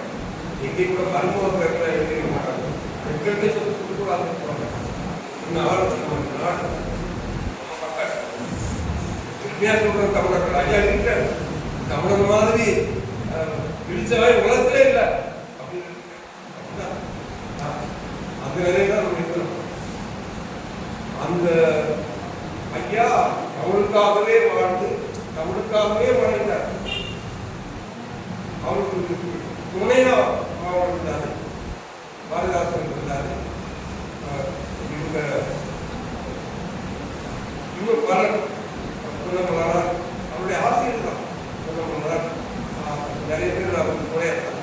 ஆனா இந்திய நிலையில யாரும் நம்மளோட அறிஞரும் இல்லை, அறிஞர்களும் இல்லை, ஒருத்தருக்கு ஒருத்தர் துணையாகவும் இல்லை. இந்த தமிழகத்துக்கு தீங்கு வந்த போது, தமிழ்நாட்டுக்கு தீங்கு வந்த போது, தமிழ் இனத்துக்கு தீங்கு வந்த போது, தமிழ் மொழிக்கு தீங்கு வந்த போது தென்மொழியும் படிக்க இது புத்தகத்தில் வருது. ஒவ்வொரு சொல்லும் எதிர்த்து எதிர்த்து எதிர்த்து சிறை புகுந்து ஒன்றொன்றுக்கு பதிலடி கொடுத்துருக்காரு. யாரும் கொடுக்குறா சொல்லுங்க. இவரு தமிழருக்கு எதிர்த்து சொல்றாரு, எதிர்த்து சொன்னது பதில் சொல்றாரு. ஒரு புத்தகம் கிடையாது. அவங்க சோத்து சொல்லிட்டு படுத்து தூங்குறாங்க. தமிழுக்கு யாரும் உதவல, தமிழனுக்கே யாரும் உதவல. நிறைய பேர் இருக்கிறாங்க, கோடி கோடியா இருக்கிறாங்க, பதவியில் இருக்கிறாங்க, பட்டத்தில் இருக்கிறாங்க, அமைச்சராக இருக்கிறாங்க, முதலமைச்சராக இருக்கிறாங்க, என்னென்ன இருக்கிறாங்க. யாரும் செய்யல. தமிழகத்துக்கு ஒரு தீங்கு வரும்போது எதுவும் பிரச்சனை. இன்னொரு சொல்றேன், பார்த்தேன். ஒருத்தர் ஐயாவுக்கு புகார் சொல்கிறார், நடுவர் இருக்கிறார். இவர் உலகம் பூராவும் ஐரோப்பிய நாடுகளில் சென்று தமிழ்நாடு பிரிய வேண்டும் என்று பேசினார். நீங்க எழுதியிருக்க ஒரு பக்கம், இந்த ஐயா போய் உலகம் கூட பேசியிருக்காரு. வேற யார் பேசினா? அம்மையார் படிப்பு தமிழுக்காக தமிழை உயர்த்தி பிடிக்க வேண்டும் என்று மக்களை தூண்டினார். அவர் புகார் கொடுத்திருக்கார் நடுவர். அதெல்லாம் பார்க்கும்போது இத்தகைய ஒரு பேர் அறிஞரை அவரோட நாம் வாழ்ந்திருக்கிறோம். எனக்கு 24 கணக்கு 24 வயசு 25 வயசு இருக்கும். ஆகல ஐயாவுக்கு 32 ஆகவே இருக்கும். அதை நான் பார்க்கணும். அது ஒரு பேர் 3 ஆண்டு காலம் தென்மொழியில நான் தொடர்ந்து இன்னைக்கு தென்மொழியில் இருக்கிறேன். ஆனா தமிழுக்காக, தமிழ் மக்களுக்காக எந்த எதிர்பார்ப்பும் இல்லாம, எந்த ஆதாயமும் இல்லாம உழைத்த ஒரே பெரியவர், ஒரே புத்தவர், உலகத்திலே சிறந்தவர் ஐயா பெருசென்றார். என்ன ஈஸ்வரர் ஆசிரியர் பேர், ஆசிரியர்கள் பேர் இதுல கோவையில கூட்டத்துக்கு மக்கள் அங்கிருந்த நண்பர்கள் அழைச்சிருந்தாங்க. அண்ணனோட போய் பெங்களூர்ல எல்லாம் பேசுறேன். அதுல ஒரு சின்ன செய்தி, நான் ஐயா பேசுறேன், ஐயா தலைமையில நான் பேசுறேன். கரும்பு கடை கோவையில பெரிய மகிழ்ச்சியா இருக்குது. இங்கிருந்து குழந்தை எடுத்துட்டு 14 ரூபா தான் கட்டணும் கோவைக்கு. அது பெரிய காசு. கோவைக்கு போய் கூட்டத்தில் பேசிட்டேன். ஐயாவோட பேசினேன், அப்போ பேசுங்க எனக்கு தெரியாது, இருந்தாலும் பேசுறேன். அதுக்கு கூட்டம் என்ன செஞ்சுட்டாங்கன்னா, ஐயா பணம் எவ்வளோ வச்சுருக்கீங்க, இருந்த கையில் இருந்த காசு அப்படின்னு வாங்கி எல்லாம் வாங்கி அந்த ஒலிபெரிக்காரருக்கு பணம் கொடுத்தாங்க. அப்புறம் பணம் ஒரு பார்த்துட்டு பணம் வீட்டுக்கு போகுது. ஐயா திருப்பி இன்னொரு காலத்துக்கு இருந்துமே நீ எங்க இருக்கீங்க அப்படின்னாரு. இதெல்லாம் சொன்ன ஐயா பணத்தை வாங்கி கொடுத்தாங்க அப்படின்னு சொல்லி அவங்களே ஒன்று சொன்னாங்க. இல்லை ஒரு எல்லாரும் வீட்டில் போய் உட்காந்துட்டாங்க. இங்க வர இத்தனை பண்ணவர்கள் தாதாபாத்திரத்தை கூப்பிட்டு போய் அங்கிருந்து பணம் வாங்கி கொடுத்து சொன்னார். அப்படி தமிழர்கள் அப்படிதான் நம்ம கூடுவாங்க, நம்ம இருக்கிற ஆசையை தீர்வு கொடுப்பாங்க. இனிமே அப்படிலாம் கொடுத்தாரு இல்லைன்னு போய் சொல்றவங்களுக்கு தவறு இல்லை, நல்லது சொல்லலாம் அப்படின்னு சொன்னார். இந்த மாதிரி பல நிகழ்ச்சிகள், பல செயல்பாடுகள் முடிய சொல்லலாம். எவ்வளவோ இருக்கு. உங்களுக்கு நான் சொல்லணும்னா, திருப்பணியில் நாங்கள் 3 பேர் அமைச்சர்கள் தெரியாது, பல தெரியாத செய்தி இருக்கு. அப்புறம் அவர் தமிழ் வளரும், அவர் பேராட்சி. நான் திமுக ஆதரவாளர், திமுக பாவை நடராசன் இருக்காரு. அவர் பொதுவாக அவர் தான் நாங்கள் பள்ளியில் படித்தவங்க தான். அவர் பிஏ இளங்கலை படித்தவர். நாங்கள் வெளியில குளிக்க போவோம். சண்டை வந்து செய்தித்தாள் பார்க்கணும் இல்லையா, திமுக அதை செஞ்சது, உன்னை பேராட்சி செஞ்சது அப்படின்னு சொல்லி பெரும் சண்டை, மல்லு கட்டி சண்டை வரும். இப்படி சண்டை போட்டு நண்பர்கள் சாப்பிட போறவங்க 3:30 தான் 2 மணிக்கு சாப்பிட போயிட்டு 1 மணிக்கு சாப்பிட போயிட்டு 3 மணிக்கு வரணும். 3:30 வந்தோம். படியில ஏறணும். அந்த தமிழ் வளம் தான் முன்னால போனாங்க. இன்னும் ஐயா அப்படி நேர நாங்க அப்படி இருக்கிறோம். ஐயா தம்பி என்ன தம்பி நேரம் ஆயிடுச்சு, இவ்வளவு நேரம் என்ன பண்ணீங்க, என்ன பண்றீங்க? உடனே சொன்னாரு, ஐயா உணவு கிடைக்கவில்லை. அப்புறம் என்ன பண்ணீங்க? அங்க வெளியில கடை 2-3 கடை கேட்ட கிடைக்கல. ஏன் தம்பி 1 மணிக்கெல்லாம் பண்ணீங்க, உணவு கிடைக்கல நீங்க? அவன் உணவு தெரியல, இன்னைக்கு உணவே இல்லை, கிடைக்கல, 2 கடையில கிடைக்கல. அப்ப என்னதான் பண்ணீங்க? சுண்டல் கடையில வாங்கி சாப்பிட்டோம். அப்படியா? அப்படியா உட்கார்ல 2வது நான் ஏறேன். என்னமே நேரம் ஆகி போச்சு.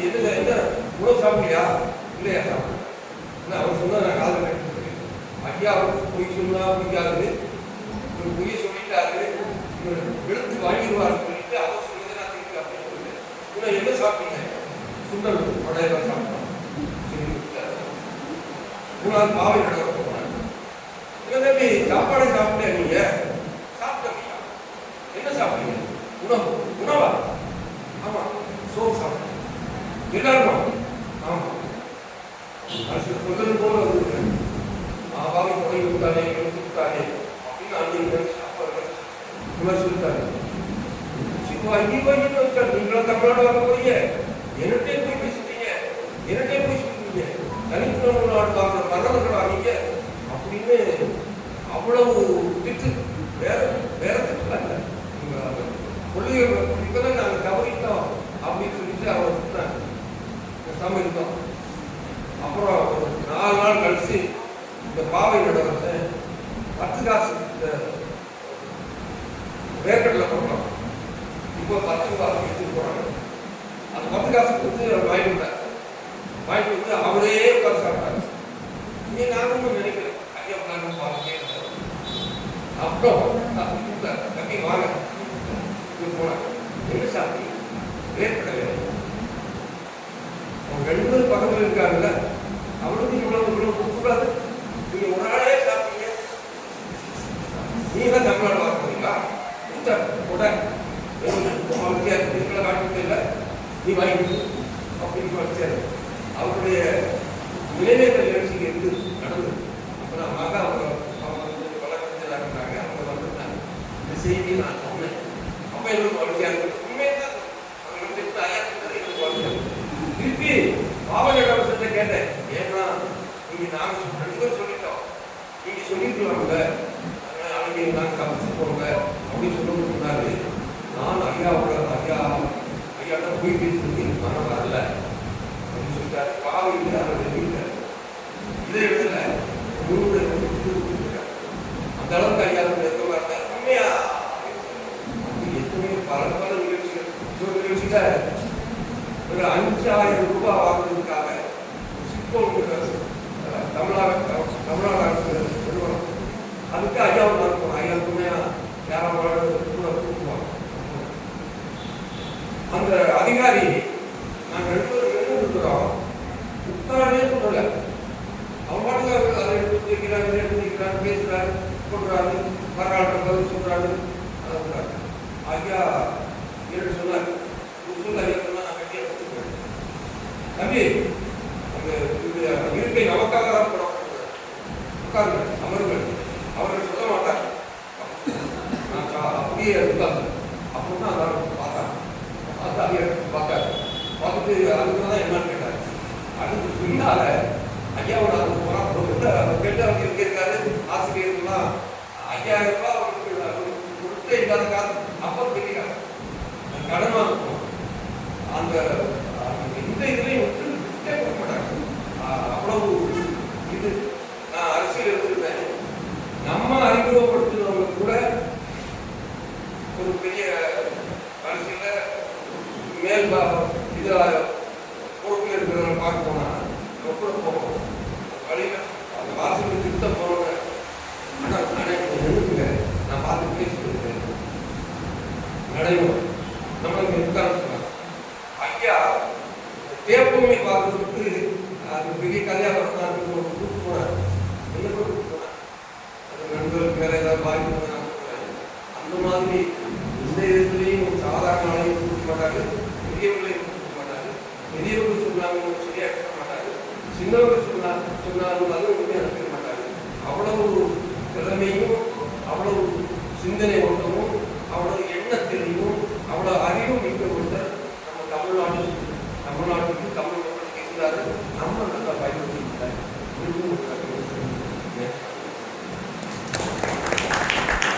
நம்முடைய அன்பர்கள் எல்லாம் அம்மாவை தலைவராக இருக்கு அப்படின்னு சொன்ன அளவுக்கு அந்த அளவுக்கு பிறந்த இல்லம் தான் தென்மொழி.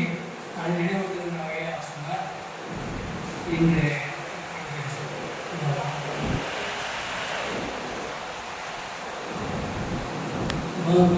நேரம்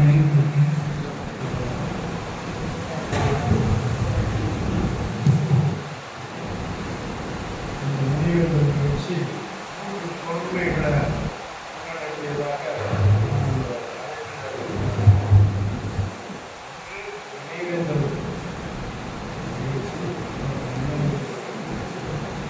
அடுத்து எழுத்தடைகள், அவருடைய எழுத்தடைகள் வெளியீடு செய்கிற இறுதி கட்டத்தில் இருக்கிறோம்.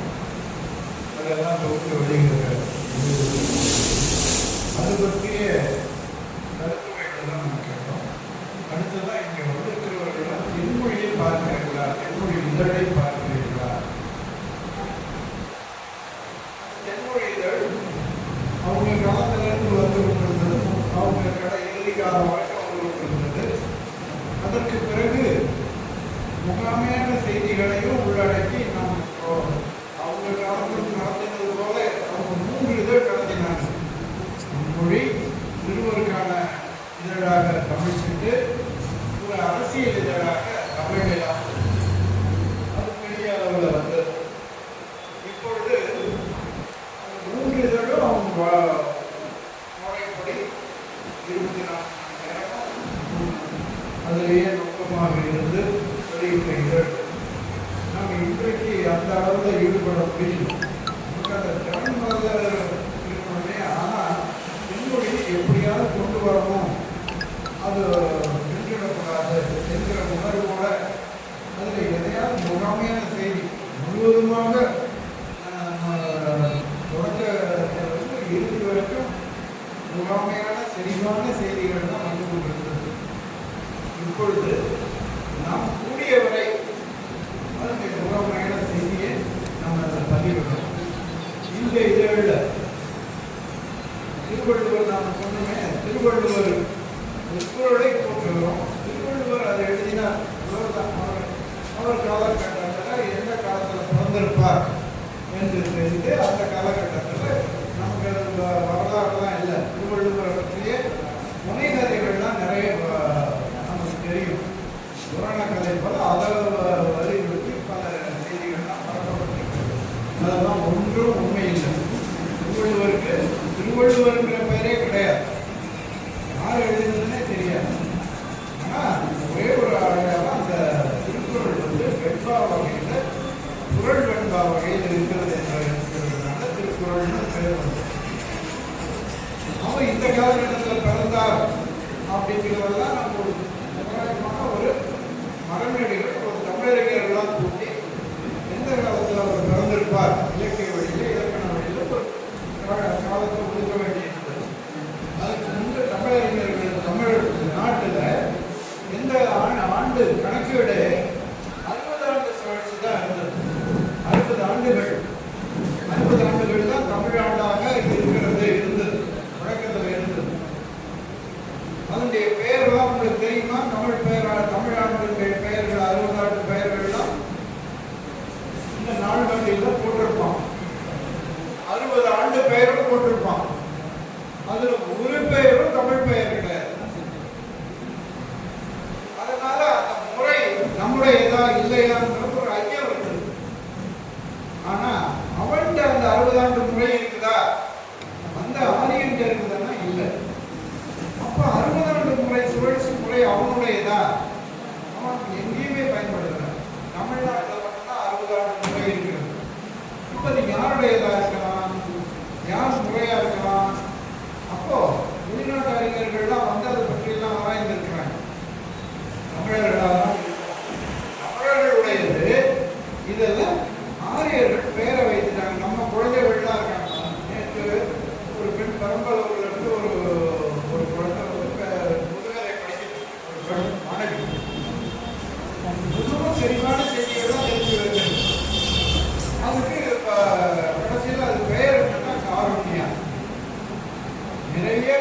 பழமொழி பெயர்களை எப்படி தாங்கி இருக்கணும் நம்மலாம் நம்ம குழந்தைகளுக்கெல்லாம் வைக்கணும், பல காரணங்களுக்காக வைக்கணும்.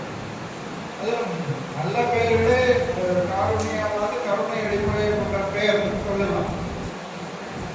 நிறைய பேர்கள் நல்ல பெயர்களாகவே இருக்கும். கருப்பாயின்னு ஒரு பேர் இருக்குது, கருப்பு அம்மாள் தான். அதுக்கு பக்கத்தில் சியாமலான்னு ஒரு பெண் இருக்குது. சியாமலானாலும் கருப்பாய் தான். சியாமலானா கருப்போட கருணையில் வரும். சுபேஷாங்கெல்லாம் ஒரு பேர் இருக்குது, நல்ல பிச்சைக்காரின்னு பேர். பெருமையே பேர் என்னன்னா பேர் தெரியாது. அதுபோல 60 ஆண்டு சுழற்சிகள் பேர். இப்போ அந்த 60 ஆண்டு முறை கணக்குக்கு தொடர் கணக்குக்கு வரல, தமிழர்களுக்கு ஒரு தொடராண்டு இல்லை அப்படின்னு திருவள்ளுவர் தான் அவர் பெயர்ல தான் ஒரு கணக்கு இருக்கணும், ஒரு தொடராண்டு தொடங்கணும் அப்படின்னு தமிழர்கள் பல அறிஞர்களை பற்றி கலந்து பேசி திருவள்ளுவர் திருத்தூருக்கு முன்னாடி 31 ஆண்டுகள் முன்னாடி வாழ்ந்திருக்கலாம் அப்படின்னு போட்டு அவர் நம்ம வந்து ஒரு கூட்டமைக்கிறோம், உங்களுக்கு இந்த கூட்டமைக்கிறோம்னு ஒரு மாதத்துக்கு முன்னாடி முடிவெடுத்து இந்த நாளில் கூட்டமைக்கிறோம். அவர் ஒரு நாள் தேர்ந்தெடுத்து அந்த நாளில் பேசிக்குவாங்க. எப்போ தெரியுமா? வைகாசி மாதம் தமிழ் மாதத்தை சொல்லுவாங்க. வைகாசிக்கு கொடுக்குறது ஆனால் தமிழ் அடையாளம் தான் மாதம், நேரமாக மாதம். அதுபோல வைகாசி மாதத்தில் அனுஷம் விண்மீன்கள் இந்த நாள் ஒரு நாள் மீன் தான். ஒவ்வொரு நாளுக்கும் ஒரு விண்மீன் தான் வர்றது உண்டு. இதெல்லாம் கட்டு காட்டினால தமிழர்கள் தான், தமிழர்களுடையது தான். விண்மீனை காட்டின தான் அவங்க அமைக்க வெளிநாட்டிலிருந்து வந்து வானமே தெரியாது, அதில் விண்மீன் தான் தெரியாது, அடையாளமெல்லாம் தெரியாது. அவன் இந்த நாளில் நடத்தலாம், இந்த மாதத்தில் நடத்தலாம்னு மகளிர்கள் குறிப்பிடாங்க. ஆனால் அவர் எங்கேயுமே திருவள்ளுவர் அன்றைக்கு தான் பிறந்தாருன்னு குறிப்பிடவே இல்லை. இவன் அதை வச்சுட்டு இந்த நாட்டையே அடுத்த ஆண்டு நடத்தலாம்னு சொல்லியிருக்கிறார். இங்கே ஆளுநர் என்ன பண்ணாரு? அவர் அன்றைக்கு தான் பிறந்தார் அப்படின்னு மரமேடிகளே சொல்றாரு. நான் அவருக்கு சிறப்பு செய்ய போறேன்னு ஒரு படத்தை போட்டு காவி உடைய போட்டு நாம வந்து அந்த மரமேடிகள் வரலாறு மறுபடியும் நோக்கி எடுத்து பார்த்து பிறந்த நாள் எங்கேயும் குறிக்கல. இவர் நாளை குறித்திருக்காரு, அதை வந்து பிறந்த நாள்னு சொல்லலை. அதை வந்து இவன் பிறந்த நாள்னு பரப்புதல் செய்திருக்கிறான்னு ஒரு கட்டுரை வந்திருக்கிறது. அதாவது இன்னொரு கட்டுரை இது போல ஹிந்தி ஒரு பொது மொழியாக இருக்கிறதா, அதுக்கு தகுதி இருக்கிறதான்னு ஒரு கட்டுரை. அது யார் எழுதியிருக்கிறது? டைம்ஸ் ஆஃப் இந்தியாவில் அவன் ஒரு கருத்து எழுதியிருக்கலாம். அதுக்கு மொழியில் இது ரொம்ப முகாமையான கட்டுரை. என்மொழி என்ன செய்ய வேண்டுமோ அதில் ஒரு சில கட்டுரைகளையாவது ஒரு சில பக்கங்களையாவது எல்லா பக்கங்களும் பயனுள்ளது தான். இன்றைக்கு உடனடியாக பயனுள்ள நான் சொல்லுகிறவங்கள ஒரு அதில் செய்தி பிரேக்கிங் நியூஸ் போடுறாங்க. அதுபோல அதிரடியான செய்தி ஒன்றையாவது தாங்கி அந்த மாதத்துக்கு எல்லாம் வந்து தொடர்ந்து பெண்கள் வந்து எப்படி யாரும் படிக்கல படிக்க அது பற்றி இன்னும் செய்திகளை நாம் சொல்ல வேண்டும். பல செய்திகளும் தெரிந்திருக்கும். அதை பல செய்திகளை சொன்னாங்க. இந்த இது வந்தால் நன்றாக இருக்கும், இது போன்ற ஒரு இடையில ஒரு அற்புதமான அந்த தமிழ் பாடநூல்கள் காவலர்களுடைய வரலாற்று அவங்களுக்கு அதுவாக பலமாக நாம் போய் அவர்கிட்ட தெரிஞ்சிட்டு இருக்க வேண்டாம். நாம செய்யக்கூடியது செய்யணும். நம்ம அவர்களே செஞ்ச வேண்டிய ஒரு நேரம் இருக்குது. இந்த அடைப்புகளை நீங்கள் பார்த்துங்க, நூலகங்கள் எல்லாம் போடுங்க, சொல்ல வேண்டிய நேரம் இருக்குது. அந்த நேரத்தில் அதை பயன்படுத்தக்கூடாது. எனவே நாம் எல்லாமே ஒருங்கிணைப்பாக இருந்து என்னென்ன செய்யணும் அதுக்கு தொடர்பு நிலையாக என்மொழி வருகிறது. தமிழ்நாடு மக்கள் தமிழ்நாடு அந்த இதழ் வழியாக நமக்கு பல செய்திகளையும் தெரிந்து வாய்ப்பாடு அது மார்பெட் இருக்கிறது. அதில் உறுப்பினராக சேர அது மட்டும்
பெரிய திடல் அது. பெரிய திடல்ல நாம மட்டும் இல்லை, நிறைய பேர் வந்து பெரியாருடைய பேச்சு கேட்பாங்க. சொற்பொழிவை கேட்கிற மக்கள் போய் திரண்டு கேட்கிற காலத்துல அதனால என்ன, அது பெரியார் பேச்சு கேட்டு விழிப்புணர்வு அடைந்தார்கள். அதற்கு பிறகு அரசியல்காரர்கள்லாம் அதை பயன்படுத்தினாங்க. அதுலதான் வீணானது. இன்றைக்கும் அந்த கூட்டங்கள்லாம் வரத்தான் செய்யும்.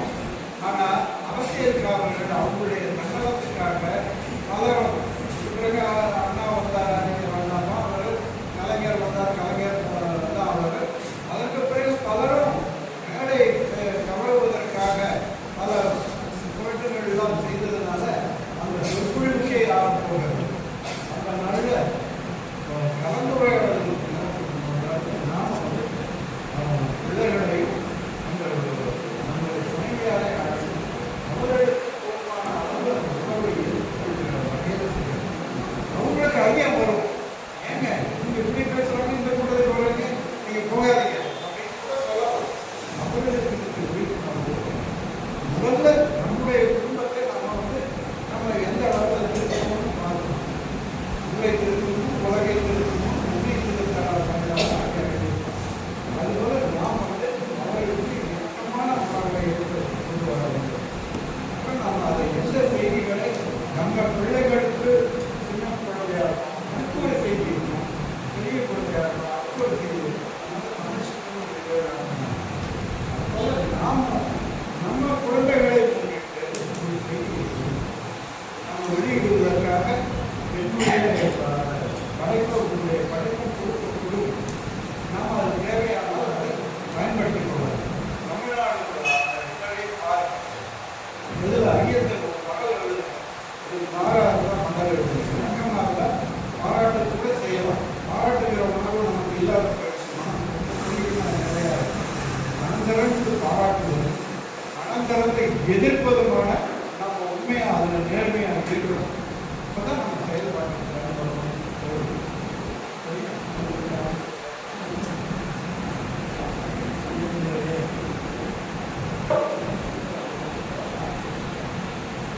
அன்பிற்குரியவர்களே, பாவலர் எழுத்தறைகள் பற்றி ஐயா விளக்கி கூறினார்கள். அந்த எழுத்தறை என்பது ஒரு கடல். அந்த கடலிலே ஒரு துளி கற்பனை ஊற்றுகிற 13 கட்டுரைகள் அதிலே ஒரு உரைவீச்சு புதுக்கவிதை உரைவீச்சை பார்த்தீங்கன்னா ரொம்ப சிறப்பானது. ஒரு நீங்கள் படிச்சுக்கலாம் தெரியும். அதில் ஒன்று எறும்பை பற்றி, எறும்பு வந்து இந்த மாந்தர்களை பற்றி எழுந்த தன்னுடைய பிள்ளைகளுக்கு சொல்கிறது என்ற நூல், அந்த கட்டுரை. அந்த கட்டுரையை ஒரு சிறு நூலாக குழந்தைகளை ஈர்க்கின்ற வகையிலே ஐயா வந்து பள்ளி பருவத்திலேயே 6ஆம் வகுப்பு படிக்கும் போதே கையெழுத்து நடத்தியவர். குழந்தை ஆசிரியர்னே அவருக்கு பேர் அந்த பள்ளிக்கூடத்தில். பள்ளிக்கூட இறுதி வகுப்பு வரை 2-3 இதை நடத்திட்டு இருந்தார். அந்த படங்களுடன், வண்ணப்படங்களுடன் அந்த எறும்பி என்ற கட்டுரையை, ஐயாவுடைய கட்டுரையை பல்கலை பதிப்பகம் பெருமிதம் அவர்கள் நூலாக்கி இருக்கின்றார். அதை ஐயாவுடைய தென்மொழி ஆசிரியர் முனைவர் பூங்கன் அவர்கள் வெளியிட மதிப்பிற்குரிய தோழர் கோயிலன் அவர்கள் பெற்றுக்கொள்கிறார். துறை கண்ணன் அவர்கள்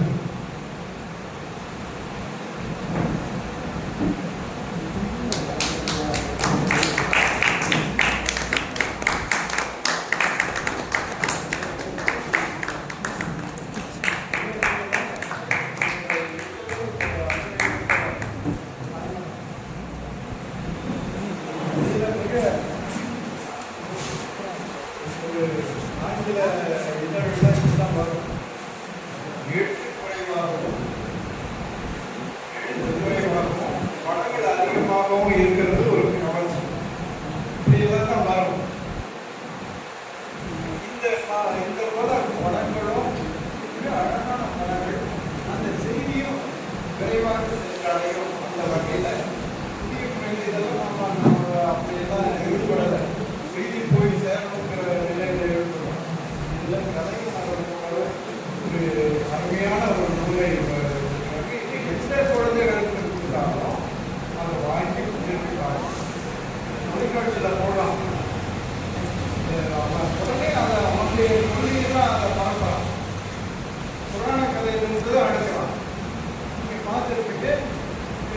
என்ற பெயரில் நிகழ்ச்சினாலுமா சமுதாயத்தினாலுமா அத்தனை உழைப்பையும் அந்த கருத்து படம் கார்ட்டூன் படங்களாக கொண்டு அவங்களுடைய செய்திகளை அவங்களுடைய ஆரியத்தை மனைவி மூலம் பாடப்படலாம்.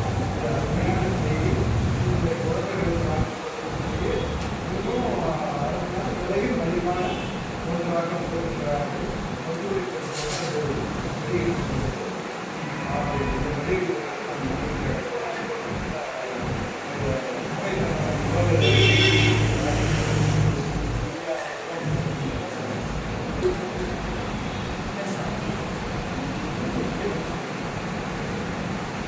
அனைவருக்கும் வணக்கம்.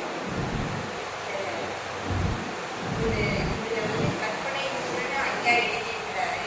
ஐயா வந்து இதை வந்து எப்படி கற்பனை தன்னுடைய மனதில் கற்பனைகளை படித்திருக்கிறார். அவர் எந்த நிலையில் படித்தார் என்றால், அவர் பணி செய்த காலத்திலேயே இரவு நேரங்களில் தூங்காமல் நூலாசிரியம் என்கின்ற இலக்கியம்னா பழைய கால இலக்கியத்தையும் எழுதி கொண்டிருந்தார். இது போன்ற சிறுவர்களுக்காக ஒரு தன்னுடைய கற்பனையை எழுதினார். இதை வந்து பிள்ளைகளுக்கு நம்ம பெரியவங்களும் நம்ம படிக்கிறதுன்றது ஒரு வகை. இந்த பிள்ளை பருவத்தில் குழந்தைகள் முதல் கொண்டு படிக்க வேண்டும் என்ற நோக்கத்தில் இதை பட வடிவில் நாம் கொடுத்துள்ளோம்.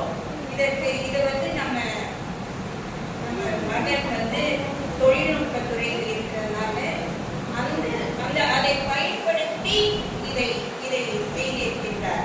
இதை எதற்கு சொல்கின்றேன் என்றால், இளைஞர்கள் நிறைய பேர் வந்துள்ளீர்கள். அவரவர்களுக்கு ஒரு தொழில் முனைப்பு இருக்கும். அந்தந்த வகைகளில் நாம் ஈடுபட்டு நம்முடைய பாவலரேறு பாடல்களையும் சரி, அவருடைய எழுத்துக்களையும் சரி, பல துறைகளில் நாம் கொண்டு போக வேண்டும். அதைதான் பாவலரேறு விரும்பினார். எல்லோரும் நிறைய கற்றுக்கொள்ளுங்கள். அதை வந்து தமிழுக்கு, தமிழ் நாட்டிற்கும், தமிழ் மொழிக்கும், தமிழ் இனத்திற்கும் பயனுடையதாக நம்முடைய கல்வியையும் செயற்பாடுகளையும் கொண்டு வர வேண்டும். அதை வந்து நான் இந்த இடத்தில் நினைவேந்த இடத்தில் சொல்வதற்கு இளைஞர்கள் நிறைய பேர் வந்துள்ளீர்கள். அவர்கள் எல்லாம் மனதில் பதித்துக் கொண்டு நாம் எந்த வகையில் செயல்பட வேண்டும் என்று எண்ணி செயல்பட வேண்டும் என்பதற்காக இதை கூறுகிறேன். நன்றி, வணக்கம். இந்த இதழை வந்து அண்ணன் தென்னவன் அண்ணனுக்கு நான் முதல்ல கொடுக்கணும்னு நினைச்சது வந்து எதுக்குன்னா, அவர் வந்து அப்பா நூல்களை எழுதி கொண்டிருந்தால் அதை வெளியிடுவதற்கு கூட மிகவும் யாரும் துணை செய்வதற்கு இல்லை. அவ்வளவு பொருள் இக்கட்டான நிலைகளிலும் இருந்தார். அந்த நேரத்தில் அண்ணன் வந்து தமிழ் பாசறை என்ற ஒரு புத்தகத்தை தொடங்கி அதிலிருந்து நூல்களை வெளியிட்ட பொழுதால் அண்ணனை வந்து அப்பா எவ்வளவு பாராட்டினார் என்று எங்களுக்கு எல்லாருக்குமே தெரியும். ரொம்ப அவர் வந்து செல்ல மாதிரி தான் இருந்தார். நாங்களாம் சின்ன பிள்ளைங்க தான் அண்ணனோட. ஆனா வந்து அவரு ஒரு பெண்மணி என்பவர்கள் நிறைய செல்ல இருப்பாங்க. அது போல அண்ணனும் செல்ல பிள்ளையா இருந்தாரு. அவரு அண்ணன்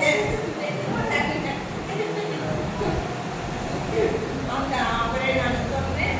அவர் வந்து என்னை வெளியிட்டது வந்து அப்பா ரொம்ப மிகவும் மகிழ்ச்சி. ஒரு திணையளவிலும் தன்னை வந்து நினைச்ச நாட்டுக்காக நினைச்சாங்கன்னா அவரை பாராட்டுறது அப்பாவை கூட யாருமே இது வரைக்கும் நான் கவனிக்கல. அப்படி பாராட்டின அண்ணன் தான் அவர் செய்ய நான் வெளியிடணும்னு உதவியில கொடுக்கணும்னு நினைச்சோம். அதுக்காக தான் கொடுத்தது. அனைவருக்கும் பயிற்சி. இதை அனைவரும் தன்னுடைய பேரப்பிள்ளைகளுக்கு, தன்னுடைய பிள்ளைகளுக்கு எல்லோருக்கும் வாங்கி அவர்களுக்கு பொருள்களை கூறி, இதுக்கு வந்து பொருள் என்னென்ன பொருள்னு இருக்குது, பொருளும் போட்டு அதை எல்லோரும் பயன்பட வேண்டும். நீங்களும் அதில் ஈடுபட வேண்டும் என்ற எண்ணத்தில் இதை கூறுகிறேன். நன்றி, வணக்கம். இப்பொழுது உணவு நேரம். செழிப்புணவு இல்லாதபோது சிறிது வயிற்றுக்கும் உயர்க்கும் என்பார் வள்ளுவர். ஆனால் செழிப்பு உணவு இருக்கின்றது, ஆனால் பசி இருக்கிறதுனால் அதை நாம் முடிப்போம். 1/2 மணி நேரத்தில் முடித்திருக்கு. மீண்டும் எல்லோருமே உங்களுடைய கருத்துக்களை இங்கே பதிவு செய்யுங்கள் கேட்டுக்கொண்டு இப்பொழுது